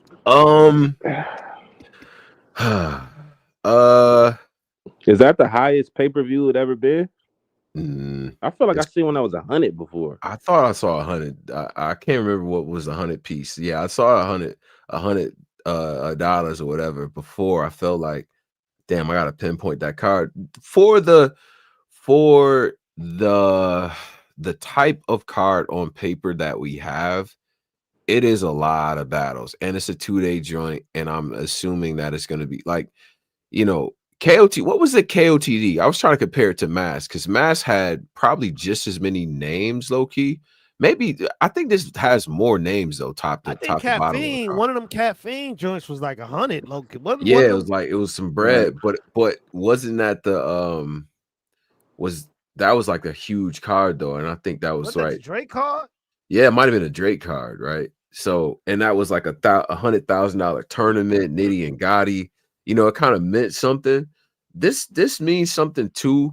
Although, you know, the only thing that concerns me is that the battle rap fan, right? Like, because like we pay, you're dishing out a lot of bread for events, right? Like this is a marquee event and things like that. 75 is a little steepish to me, like in my head. But then when I look at the flyer of what's on the card, it's like, yeah, it's a lot of quality shit, or potentially a lot of quality shit. And I do want to get to the 90-second thing because I think I have a different perspective on this. Hold up. Is it what you gonna say? $75 for the weekend or $75 per day? I think it's $75 for the 2-day situation. So it's about it's 30 something. Yeah, 30. Like 30 something a piece. Yeah, for each day. Right? Okay, it's just the way they put it together, I guess. Yeah, I pray to the Lord in heaven that it's not $75 for like for both days. Like, so you're paying $150 for both days. No way, Jose. No. Is it? It's 75 for the whole John for the 2 days. It gotta be. Yeah. And I'm not mad at that. I thought it was 75 per day. Bro, it's really like now I'm really looking at the flyer. 75 is not bad for this card, bro. It's so many names on this. It's like $30-something a day. Yeah, basically. So it's the same shit. You're just paying. It's a 2-day joint. You know what I'm saying? So, and I seen people being outraged about the 90-second round. I just think it's because they feel like it's not a lot of promo going into this like for a card this big, like usually, you know what I mean? Like when you got a big card coming up, like you feel it, like you feel the energy of a big card coming up. Everybody's talking about it, everybody's thinking about it. Like, you know what I mean? This ain't really been the main subject. Like I seen them running promos on like I seen the Spaces promo. I listened to the Spaces promo. I guess there's some in-person stuff that they're doing or whatever. There's just a lot of work on this joint, right? Let me count them: 1, 2, 3, 4, 5, 6, 7, 8, 9, 10, 11, 12. 12 on day 1, and then 1, 2, 3, 4, 5, 6, 7, 8, 9, 10, like 10 on day 2, right? So it's like 20 plus battles. You know what I'm saying? And this is and it's literally littered with names, right? Like from top to bottom. You know what I'm saying? Like it's not even, I don't even think, like this is even if you split up day 1 and day 2, they could be their own separate cards, right? Like for real. And so listen, man, I don't think it's a bad price point. This 90-second round thing that people are talking about, let me tell you something right now. Me personally, I like when battles are like 30 minutes or like in 30 minutes, including, you know, whatever the, you know, a little promo you want to put on the front and on the end of it or whatever. I'm talking about like literally of the battle that's actually happening, maybe 25 minutes or whatever, because them hour-long matchups, I'm not with it. Number one. Number two, if you tell a battler 90 seconds, chances are for the most part, right? Like people are gonna write probably about 2 minutes. You factor in crowd reaction, that brings the shit up to about 2:30, especially if they bombing in there. So you actually end up stopping at 2:30 anyway. You know what I'm saying? So it's like it's not gonna be any hard cutoffs, but you have to put the shit at 90 minutes because there was a problem recently of battles just being too goddamn long. Like yo, bruh, like y'all in here. You know what I'm saying? Y'all in here trying to prove something. Like, no, I got 30 minutes per battle. Cool. You know what I'm saying? We you know, we get our bars, we get our moments, and I know y'all like to run shit back, right? Everybody like to run shit back. You know what I mean? Like a motherfucker will say 4 dope bars in a row and run each of them back. Okay, now your round is 2 minutes and 30 seconds. Like, you know what I'm saying? So I'm not mad at 90 seconds, bro. I don't know why everybody was kind of tripping about that, but I mean, I think they just tripping because, you know, I think that joint they did with Big K and T-Rex, I think that was like short rounds, and we seeing how all those battles were. Yeah, you tell a nigga like Big K it's 90 seconds, that nigga is stopping at 115. Yeah, I don't know, man. I just feel, I don't know, man. So I guess it's the way they put it out was terrible. But like 75 for the weekend, they should have worded it better. Hey, 75 for the weekend. You get 2 pay-per-view links. You know what I mean? You got to word that. You got to put that out. You can't just say, I don't know. Oh, well, I think it was a Paperboy post. Paperboy put the shit at 75, and I think everybody just jumped on him from there. Yeah. But I think you definitely got it. You should say that. Like, it's 75 for the weekend. You got it. Because I thought it was 75 per day. I'm like, you niggas done lost your mind. Hell no. No. 100 you thought this card was $150 for DAYLYT? Yeah, for sure. Especially like no. how he was talking in the face off. Like DAYLYT was talking in the face off like he's holier than thou. So no way. Yeah, I don't like DAYLYT doing that type of shit, man. He in that face off like that nigga Doc got that nigga feeling the power. Yeah. He was in the face off like, yeah, I'm back in battle rap. Y'all said it was this shit looking like he was just nah, like, man. This is the wackest it's been. Like that nigga was shitting on battle he was rap. Talking boy, crazy to battle rap. He was. I'm like, damn. I'm like, damn, DAYLYT, you coming to this battle on some hill shit? Cool. Like, damn, I the K9, yo, it's like TDE got niggas like that. Damn, I said, damn. What chicks they over there cutting, man? That nigga Dot came back like this shit whack now. We don't even gotta. I'm like, oh man, damn. Now, did y'all happen to catch the Verb, the Geechi Gotti Verb idiot? Y'all happen to catch that? Yes. But I gotta hear POSEY breakdown of this. No, I seen little sprinkles of it. I kind of checked out during the boxing part, like once I figured out niggas was gonna box. Yeah. But I kind of checked out of it, like, okay, niggas not fighting with. It was interesting to say the least, man. Niggas got WACK involved. Like, I'm like, wow. Yeah, once WACK got implemented, it was like, what's going on, y'all? But I just you know, this is the thing is that you know, I'm glad that Gotti spoke his mind about what was going on, because like everybody don't play like, you know what I'm saying? Like when Gotti said the point of, yo, I couldn't be, y'all don't understand the consequences of me having that on my jacket, right? Me being who I am and where I'm from. You know what I'm saying? Like that, I can't do that. You know what I'm saying? Like it's just not the same for me, right? And did you get the impression though that I don't know if Verb was necessarily being malicious when he said it. You know, it just was the fact that he was giving it some like when Verb says something like that, it brings validity toward it. You know what I'm saying? Like it's like, oh shit, yo, he got you on this one, but you're gonna need that paper. It's like, I understand why Gotti was kind of like annoyed by that. You feel what I'm saying? When you hear a Verb explanation to what he meant versus reading it is two different things. Like, once he explained it, I understood what he meant. Like, he meant it in a harmless way. But once you say online somebody is making a case towards something, that means you're kind of agreeing, you're leaning towards their side. You're just waiting for the closing statement. Yeah, right. Like that. But see, this is why with a lot of these situations, I just don't say nothing, because sometimes like you could just be inartful with the shit that you say, you know what I mean? Especially with something that's as sensitive as this. And then, you know, Verb has a sort of reputation of being, you know, of saying shit that makes people like, well, damn, Verb, like, why you know what I'm saying? Like, what's up with you? Like, why is you jacking this? Like, what's up? You know what I mean? So I get why it was like that. I'm glad it got resolved the way that it did, because it was actually really funny when WACK stepped in there and was like kind of mediating the situation or whatever.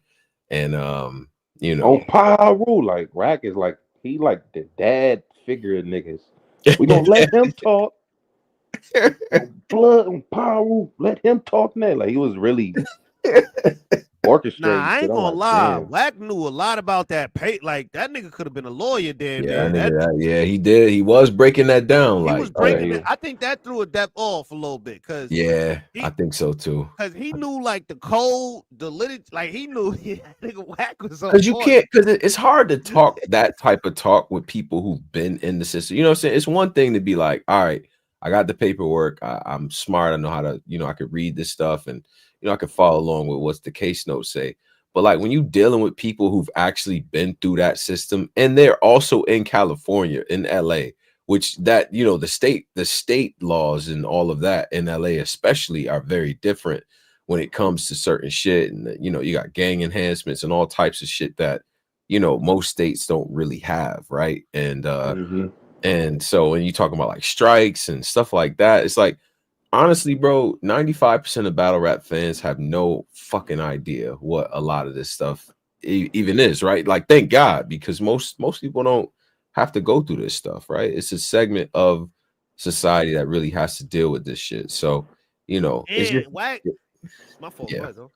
Yeah, I just saying, I don't think that I think that it started to become a little bit outside of what, you know, and because I know that makes a lot of videos in this type of content, especially, but when you actually having that conversation with people who've been through it, it just don't hit the same as it is on your own personal channel amongst your audience. So I think he kind of experienced a little bit of that too. They gave him a shot though. They gave him a shot to explain what he felt it was, and they kind of, you know what I'm saying, WACK was really good at like, well, what the paperwork say, you know what I'm saying? WACK kind of knew, he knew the verbiage, he knew everything. Like he was really, like, you could tell he'd be sparring with like the elites, like the paperwork industry. Like that's all he do all day, like, paperwork party. You could tell, like, listen, you gotta, like, as a media personality, as a blogger, you gotta know when you out your element. Like, nigga, that nigga, he knew codes.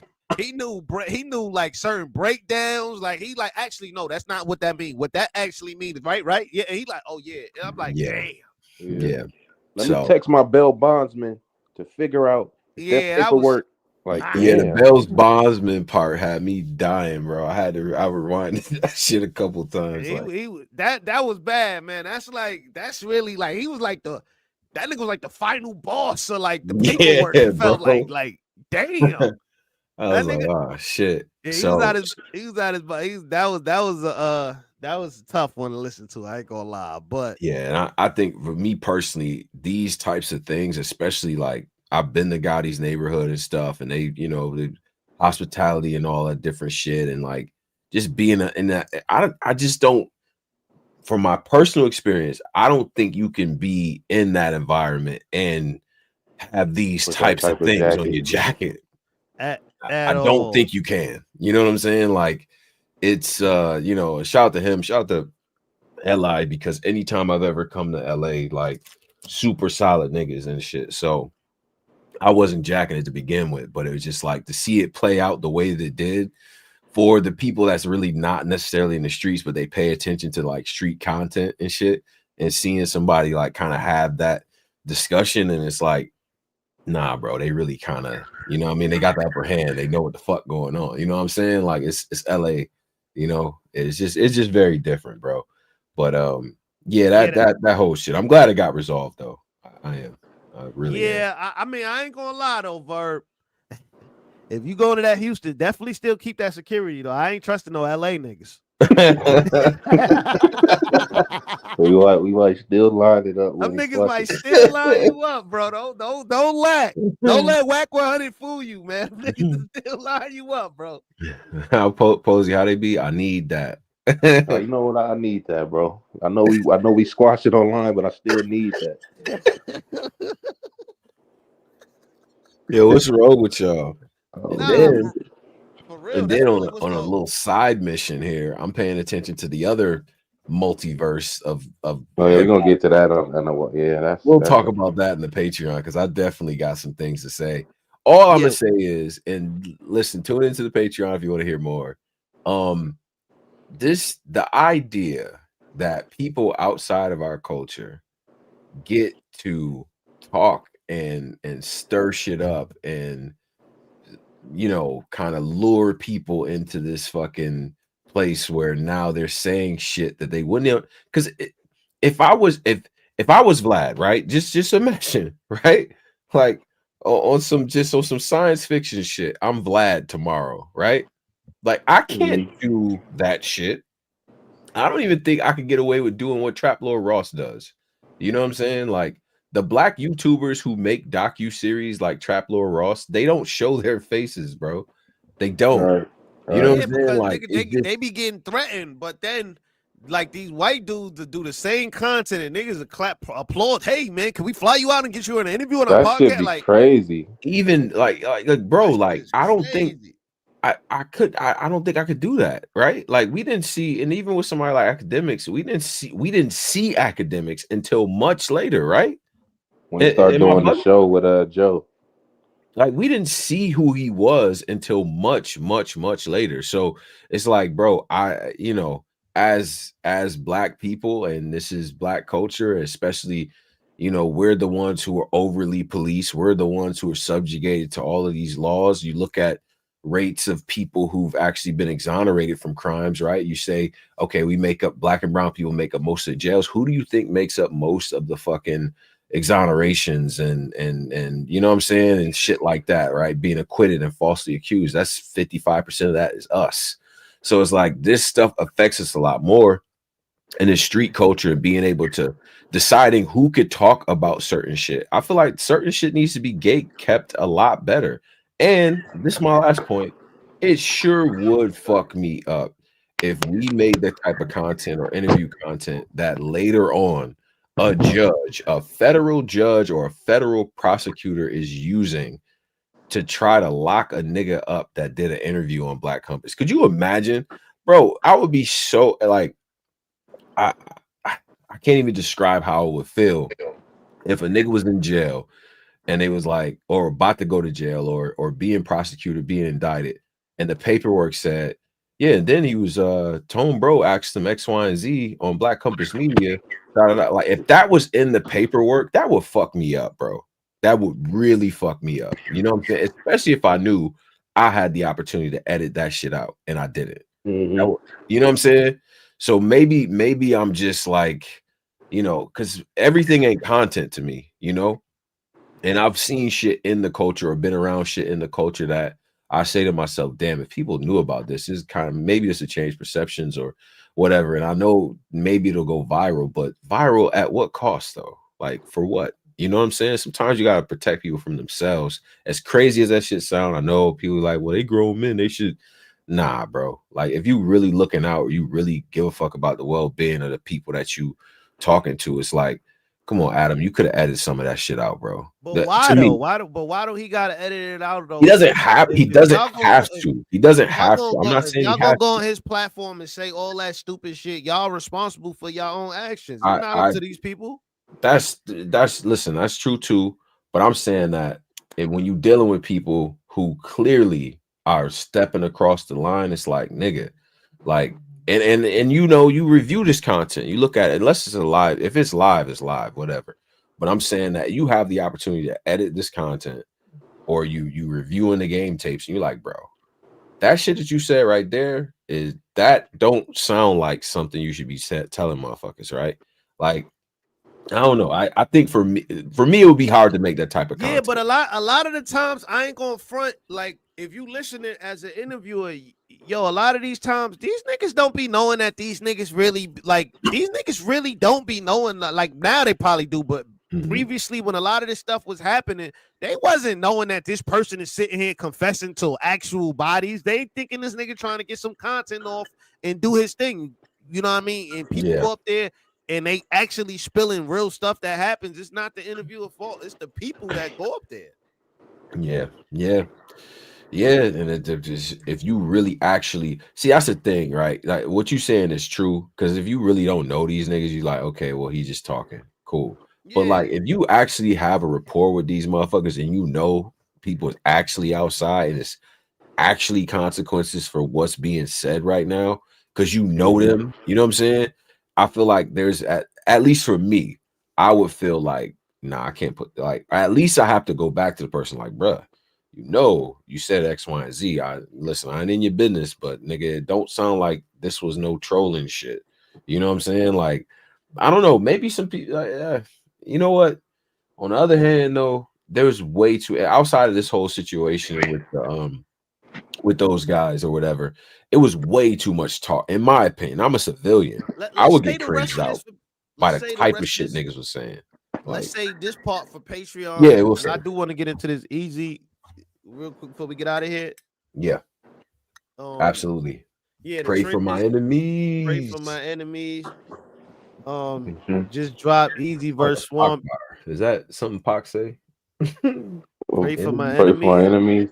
Pray for my enemies. Did Pac ever say that? I don't think he said pray for him. He said something. Yeah. I like this card though. This is on May 4th. You know what I'm saying? Star Wars Day. If you know, you know. Val just said I talked to Verb and Geechi. I'm disappointed in the squabble didn't happen so quickly. Is that King Bao? Yeah, that's the real King Bao. Wait, we're about Bao be popping out. Yo, Bao, like you gotta stop this shit, bro. Stop trying to turn us into like, bro. We don't train hours in the day in New Mexico and shit.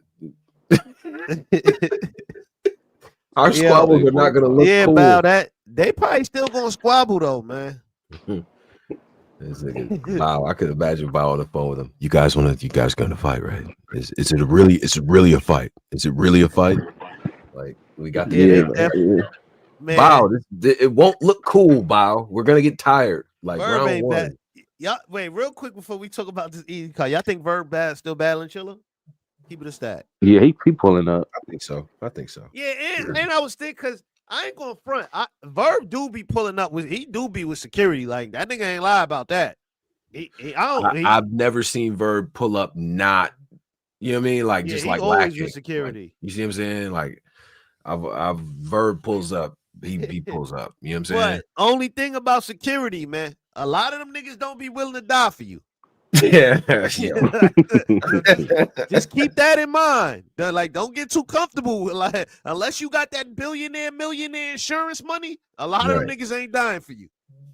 I know a lot of security guards. I'm telling you, I know a lot of them. So, like, unless you got that billionaire, that insurance where if a nigga gets shot, he can sit his ass home and you pay for it and all that. Right. Nigga, yeah, let your ass get beat up. Imagine you getting packed out and you just see like niggas with security on their backs running away. You like, yo, what the fuck going on? What did I just pay for? Yo, yeah, that shit. And then how many, like, this the thing about like security, right? In Verb's case, how many security you think he should show up with? Like, what's a good number if they got the hammers on them? Like legal. Oh Jesus, I don't know. How much is security if hourly? They got the hammers on them. It's crazy. Nah, security is expensive now. It's like, that's what I'm saying. So it depends. Some do hourly. Like when I did my food truck, I had my food truck I hired. He was like, it depends. Like some niggas do hourly. Some niggas, like, you tell them the situation, the event, they'll work with you. Right. But you know, it's different levels now. Even like the street nigga security is like, it's like how the barbershop used to be, a haircut used to be like $20 and now it's like 50. You know what I'm saying? Like $60. Like even the hood security is like, all right, well, my LLC is this, and they look you up to see if you ain't like no cap. They'll look you up to see if you like any online stuff and stuff, like any online beef, and that can go into your pricing too. They professional with it now. Oh, they fucking around over. They charge Verb arm and a leg. Then he got all types of them motherfuckers. Somebody in the comments said Verb should show up with 4. Listen, if he show up with 4, that's going to at least be a $6,000, $5,000 to 5 to 8. That's at least how much that's costing. Damn, nigga, all at the Battle Chiller. Yeah, I'm not. Yeah. Bro. That's a lot. That's and a it's lot. Texas, so everybody got that hammer too. That's a fact. Badly, like you'll see a wholesome family of 5. Like looking like the Waltons. Everybody got the blicky on their waist. Everybody, yo. Ready I remember to I went shoot to a you. gas station in Houston. I seen this old man. I forgot what I was getting. I think I was just getting some roll-ups, some backwoods. Yo, this old man had a big ass revolver. This shit looked like it shot. When it shot, it said bang at the end. Like that joint was one of them big ass cartoon movie revolvers. I said, good day, sir. Good day, sir. But nah, them niggas in Houston be having them gats. Bad, different. And we'll use them too. I shot his ass. Oh shit. Hold on. How y'all feeling about Eazy versus Swamp, man? Eazy think he's slick, man. He waited the Swamp, you know what I mean? Swamp was a little bit little lukewarm, trying to take the battle. Swamp a little lumped up from the coffee battle. Now he want to try. I see what he's doing. The calico and the coffee. See what he think jump he's right slick. in the time machine. No, don't do that. Nope. Sit right here. Yeah. Because these two brothers on this platform, you know what I'm saying? They was like, well, what is Eazy gonna be able to do? Anybody that got this angle on him now, what is he gonna be able to? And now I'm not seeing the inevitability energy right now. I'm just saying. Because he battling Swamp in Philly. He back in Philly. So I mean, he's the clear favorite. He's not an underdog. He's the favorite. He's a clear favorite. I don't think that even with this angle. I mean, I guess it's shit to say, right? Because now it's always stuff to say, Tom. It's shit to say. It's shit to say. But is that gonna go over in Philly? I don't know about that. And I think that Philly crowd is gonna try to, pay him back for what they did to the Cold Crush. Oh yeah, I see. I got a blog dropping in the morning. I said this in the blog. This is a hit job. This is 100% certified hit job. Yeah. Like, this is a hit job. He gonna go in there. They ain't gonna react to shit he's saying. Yeah, for sure. He ain't gonna get it. He can say, "Yo, listen, Swamp could go in there and say, yo, that Yo Honor Swamp could show up. They ain't gonna be reacting to shit he's saying there. Like, do Philly be giving niggas? I got a clip of Eazy saying in the spaces. I got a clip. He like, I don't want to hear nothing. Hitman said, son, he went in the whole little. Yeah, he did. I was there when he did. Wait, what'd he say? What'd he say? I was dropping it in the morning, but he like, I don't want to hear nothing. Hitman said, I got to deal with it. He went in the Tony. Yeah, Montana he streets. did. He was in his bag, Damn. bro. He was a bit because we was all up there when the car got announced and shit. He was asking me what the take was of the battle and shit. I was like, well, I think you're gonna win the shit, but you know, it depends, like, cause you know, Swamp could use the angle and all the other stuff, but you know, at the same time, no, he's like, man, I don't want to hear none of that shit. Nah, we gonna talk about everything. I said, oh God. I say nothing. I don't want to hear nothing after this. I said, oh yeah, it's over. Yeah, I see what he trying to do. He gonna get a good old fashioned beat down in there. He tried to set him up. And Eazy smart too. He waited till after the Coty got announced. You know what I mean? He so it's gonna count for something. This the way now. See, he playing chess because look, he lost to Suge in the beginning of the year, right? Swamp just got announced as Coty top. I think he was what, number 3? Yeah, for last year. like that. Now he go to Philly and Eazy put the boots on him, right? Now Eazy just bodied a number 3 2004 Coty contender. Yeah. So now, you know what I mean? He's playing the game. Yeah. But Eazy got raccoon eyes himself, trying to like. That's not act like he's not going. It's not 'cause that nigga don't have raccoon eyes right now from Suge. Like, we didn't forget that battle, man. That nigga has some thoughts on that too. He's like, man, he still got a black eye. Like that shit's still there. Like it's healing a little bit, but that joint still like he just now able to might. But it's see a confident. It's like a nigga that got a black eye, but he like, man, that nigga ain't. Yeah, that shit wasn't like how y'all said it was. How y'all said, it's like one of the memes where the nigga in the hospital in a full cast, like, the shooters missed me, gotta aim higher next time. Nigga in the hospital in a full cast. That's what he in right now. But I think so at this point, he's heard the angle approach, he's heard the talk to you approach, he's heard the funny approach, he's heard all these different approaches to this situation.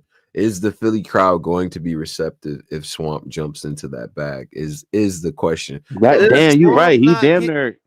He heard the angle from every, like, he heard the street nigga rough Suge. Right. He heard the cerebral Geechi. Yep. He heard the joke clips version of this angle. Yep.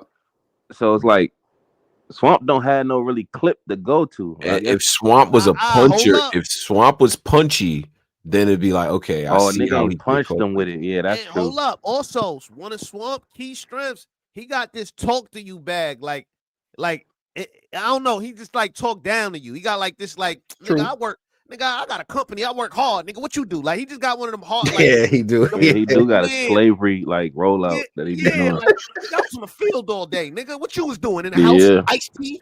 Yeah, I bet. Like, he in that bag. So I just feel like, but regardless, that shit ain't working in Philly, bro. Like, it's a hit job. This is a definitely hit job for sure. This is a hit job. It comes off as a hit job. It does, bro. It's a hit job. It has hit job energy to it, but Swamp has been in these situations before where people have underestimated him or like didn't know what he was gonna. I think the Swamp that showed up, if it's similar to the caliber of work that he had for Verb, I mean, we're in for a good matchup. You know what I'm saying? I don't think Eazy gonna walk him, but I think Eazy gonna win the battle. You know what I'm saying? If I had to pick, right? So. But shit, Swamp has proven me wrong before. Also in this card, we got Rosenberg versus Truffaut. We got Coffee Brown versus Bonnie Godiva. I just seen Bonnie this weekend. Her and Jay Moore. More on that later. I got to shout out the card before we go. But we got Ace Amin versus Jay Moore. We got Danny Myers versus King. That shit is gonna be fire. And we got RIGGZ versus Jay Murda. You know what I'm saying? Shout out to RIGGZ, shout out to Murder. We got Dre Majesty versus Presidential Dubs. This is May 4th in Philadelphia. Eye test wise, I like this card. Solid. I like it solid. Nah, this is a fire card. This is fire. I like. Damn, I don't want to give too.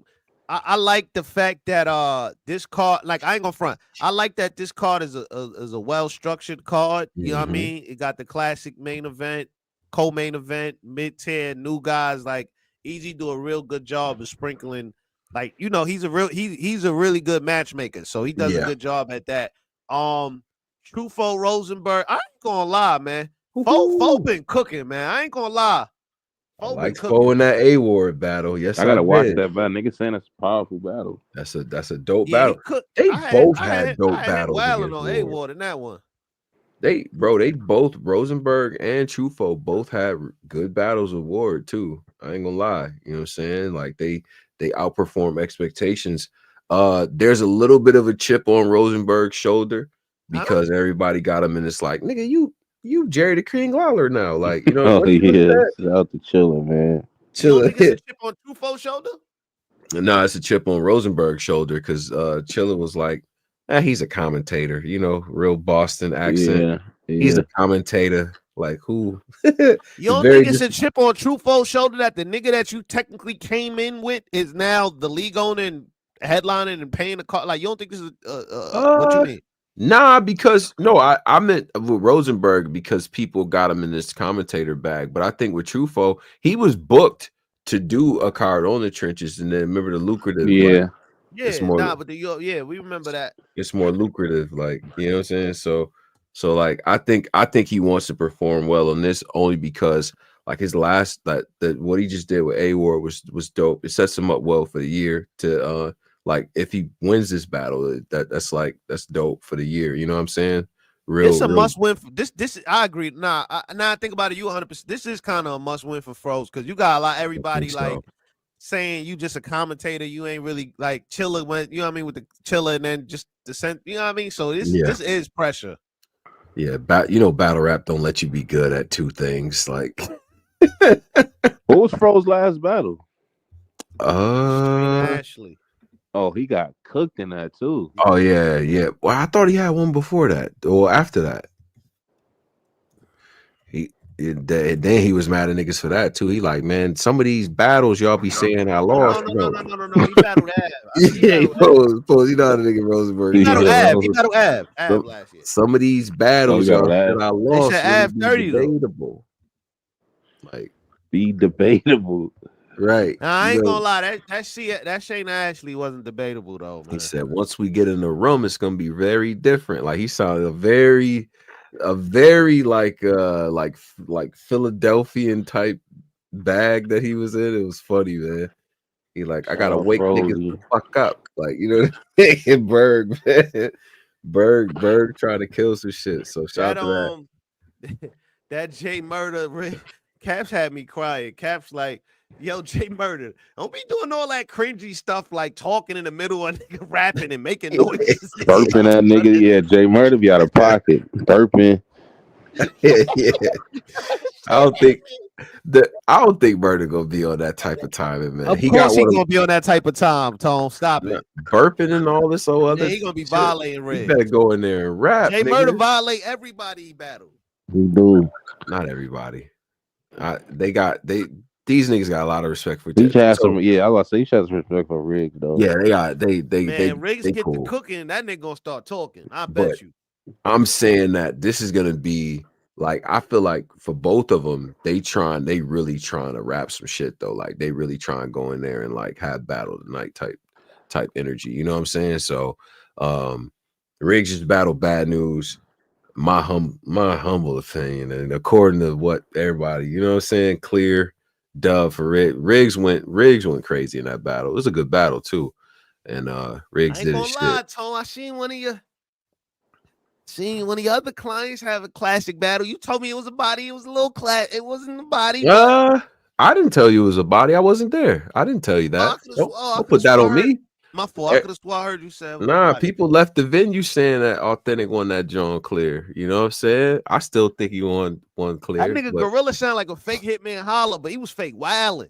Gorilla is dope, man. You know what I'm saying? New battle spotlight. Gorilla was on it. I ain't gonna cap. Gorilla might be my favorite new nigga right now. That nigga, he's dope. He's dope. I ain't gonna lie. I give him. He might be he was fake wilding in that joint. I ain't gonna cap. He was wilding. Man, you not about to act like Authentic wasn't. No, Authentic was fake. Yo, I'm not gonna cap you, Tone. This battle right here is a top 10 battle so far of the year. It's not even. Damn, it's that powerful. Hell yeah. Hell yeah. Authentic versus Gorilla, low key, like that's probably one of the best battles. One of the best battles. That shit was fire, bro. I watched that shit a couple times, man. Niggas was in there. Wow. What? Sick, locked up. Imagine what he go through for some fresh air. That nigga with a shot of CO2. That nigga authentic was in there. Yo, how the Wildin', hell bro. was T-Top first day so crazy? Like, what he paid them niggas on the first day? Bro, the first day was crazy because you gotta think, number one, like the setting was perfect, right? It's more of a pit style setting. And then the matchups that he had, it's like niggas was super like in there to really be like the best nigga that night. You know what I'm saying? So it had that type of energy to it. You know what I mean? So, and I know for Gorilla and Authentic, it's like both of them niggas is just in that mode of like, yo, you know what I'm saying? I'm just trying to be the best nigga. Like I got multiple matchups coming up. You know what I'm saying? So it's in the middle of a run for both of them. You know what I mean? Like 3, 4, 5 matchups type shit, you know? So man, that Bill versus Fonz was fire. Yep. I really like that battle. I ain't go front post. Go watch that Authentic versus Gorilla though. Nah, I'm gonna fuck with it. But yeah, what's the but yeah, nah, we'll break down. We got mad time. Yeah. We got some time to break all this stuff down. Oh, real quick, one last thing before we get out of here. I almost forgot. Cassidy. Did y'all see? I didn't see the Rex. I never clicked on it. Cassidy basically, I don't know. Yo, I'm not gonna lie. I don't know, man. Cassidy was in that. I hope the brother's okay, but he was in this interview. He was wilding. He was like, Rex ain't no legend. I mean, he a battle rap legend, but what he done? He basically was just dogging Rex. But I ain't gonna lie, Cassidy. I spoke to Rex, man. Oh, Rex might dog you, man. Like Rex is a different. Right, leave him alone, Cat. That nigga might really might get bad. Like he gonna really try to embarrass you, man. I need that battle. Yeah, I don't like the way he just be downplaying niggas, man. It's crazy to me, bro. Effortlessly. Like, I mean, but he just going. He do got crazy stats. Like that's the only thing about man. Them like he got crazy stats. Like he could low key little boy damn near 97% of niggas if he. But it's to. Like, yo, you talking about Rex like he just like it ain't that though. You know what I'm saying? But you know what? Cassidy always promotes this way. He thinks he's like, yo, I'm the best, and I'm gonna stand on it. And I respect the energy, but bro, you're not about to just run through Rex, bro. Like I don't know about that, Cass. And this type of thing. And then especially lately, because like Rexon kind of got his shit back, like for real, you know what I'm saying? So I don't know, Cass. And I don't think he'll remember you was on stage when Clips was talking to him.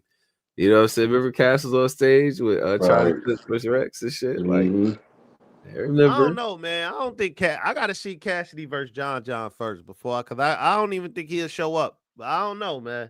That John Cassidy situation was weird. Yeah, like nigga just no showed a headline card and just we never heard nothing from it. Yeah, that was. So why the hell would we trust a new headline? Yeah, that's kind of crazy. Makes no sense. I'm just saying. I think yeah, I think Rex. I trust Rex in that battle for sure. You know, no Rex a trillion percent. Whatever bet like, is on the table, I got Rex for sure in that battle. Yeah, but definitely, I'm taking bet. I'll take bets on that, but I don't know. That would have been a fire card. That would have been a fire battle for Eazy to have on that Trenches. Yeah, that would be dope. That would have been that in Philadelphia. That would have been crazy. Rex versus Cassidy or Rex versus Rex on this card would have sent it like Rex on this Trenches card. Would have sent this bitch to the moon. I think so too. Maybe Rex versus Hollow Man, some shit like that, man. He'd have sent this bitch to the moon. Oh, that would have been crazy for the DVD era. Cause then he would have had something for everybody. Real shit. Like you got the women's matchup, you got the young boy versus Danny Myers. You know what I'm saying? You got your marquee matchup. Then you hit niggas with the nostalgia. Rex Hollow Man. Even if it's just one round, like you know what I'm saying? Yeah, I'd definitely try to get Rex on that. That would have been crazy. On that joint for sure.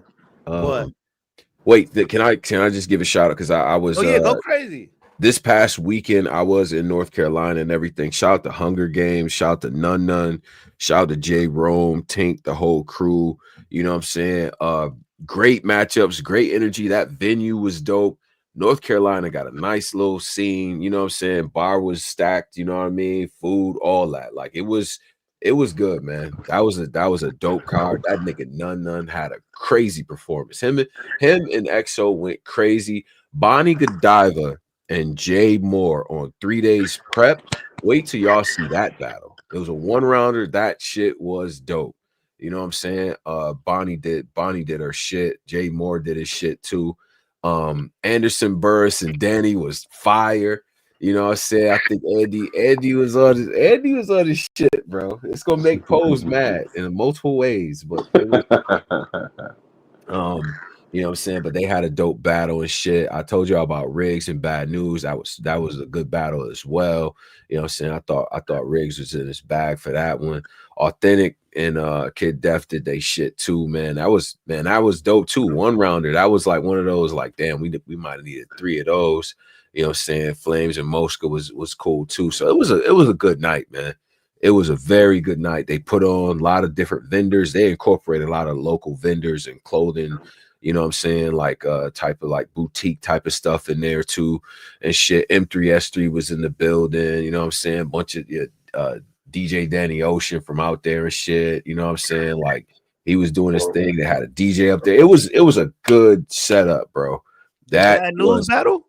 The whole shit, yeah. Bad News battle, RIGGZ, yeah, main event. That shit was dope too. Did he talk about any paperwork shit or nah? He talked about the situation. It wasn't the main focus of what he was trying to, you know what I mean? It was mostly because this is a 10-year anniversary since they battled, and they both started their careers obviously in North Carolina. So it was more of a display of like, yo, who got the better shit type of shit. It wasn't personal or nothing like it. They didn't go crazy personal or nothing, you know. It was dope. It was all, you know what I'm saying? Bad News is getting, you know what I'm saying? Obviously, he's at the crib, you know what I'm saying, and doing his shit. It's definitely a whole different energy than the Av battle for sure. And they both had some shit, bro. I think RIGGZ. Bad News can't keep battling people that ain't gonna talk about the angle. Like he gonna eventually get in that ring with somebody that's gonna talk about that angle. They gonna. Oh yeah, for sure. You know, just we knew going into that, like RIGGZ is not gonna be the guy to do the thorough, like, oh, I'm gonna just go in on the, you know what I'm saying, make this the whole subject of a round type shit. Like that wasn't RIGGZ's point. Like RIGGZ was trying to prove a like different type of point in the battle. I'll just let it drop. But ain't RIGGZ an angler though? Nah. RIGGZ doesn't like to do personals, bro. Like it's never really been his shit. He wants to say the dopest shit. His comparison is like, I'm more creative, I got better performance, I got a better pen. He doesn't really like to go in too deep about niggas' personal lives, bro. Like he's just never been that type of nigga.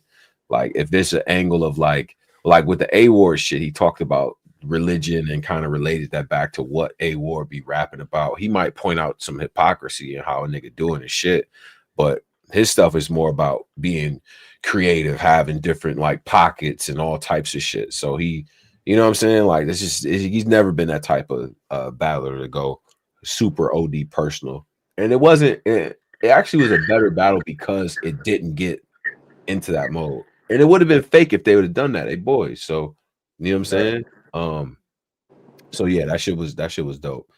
It was dope, bro. It was a good good little, you know what I'm saying, little weekend. I got there on Saturday, you know what I'm saying, left on the first flight out of there, you know what I mean? Whole team did they shit. So it was a good time, man. And that nigga, that none is back. None was in there wilding, bro. He was wilding. He had to, man, listen. So I can't wait for them battles to drop, man. I just want to shout that out. You know what I mean? So yeah. Yo, I got a question real quick. What's up? If I get an Adi Boom interview with niggas, do you think niggas will watch that? Like niggas will hear, like would niggas want to hear Adi Boom perspective on what he feel about on the battle rap?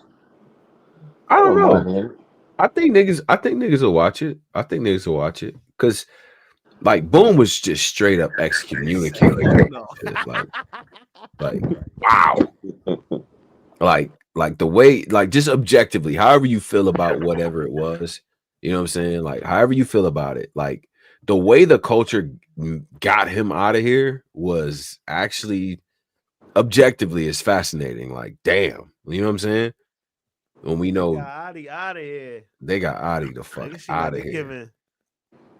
Like bad. Like niggas like, nah, I can't, man. Niggas ain't trying to hear none of that. Yeah, like he did the Jamaican accent, boy. That's what made it worse. Bro, I ain't gonna lie.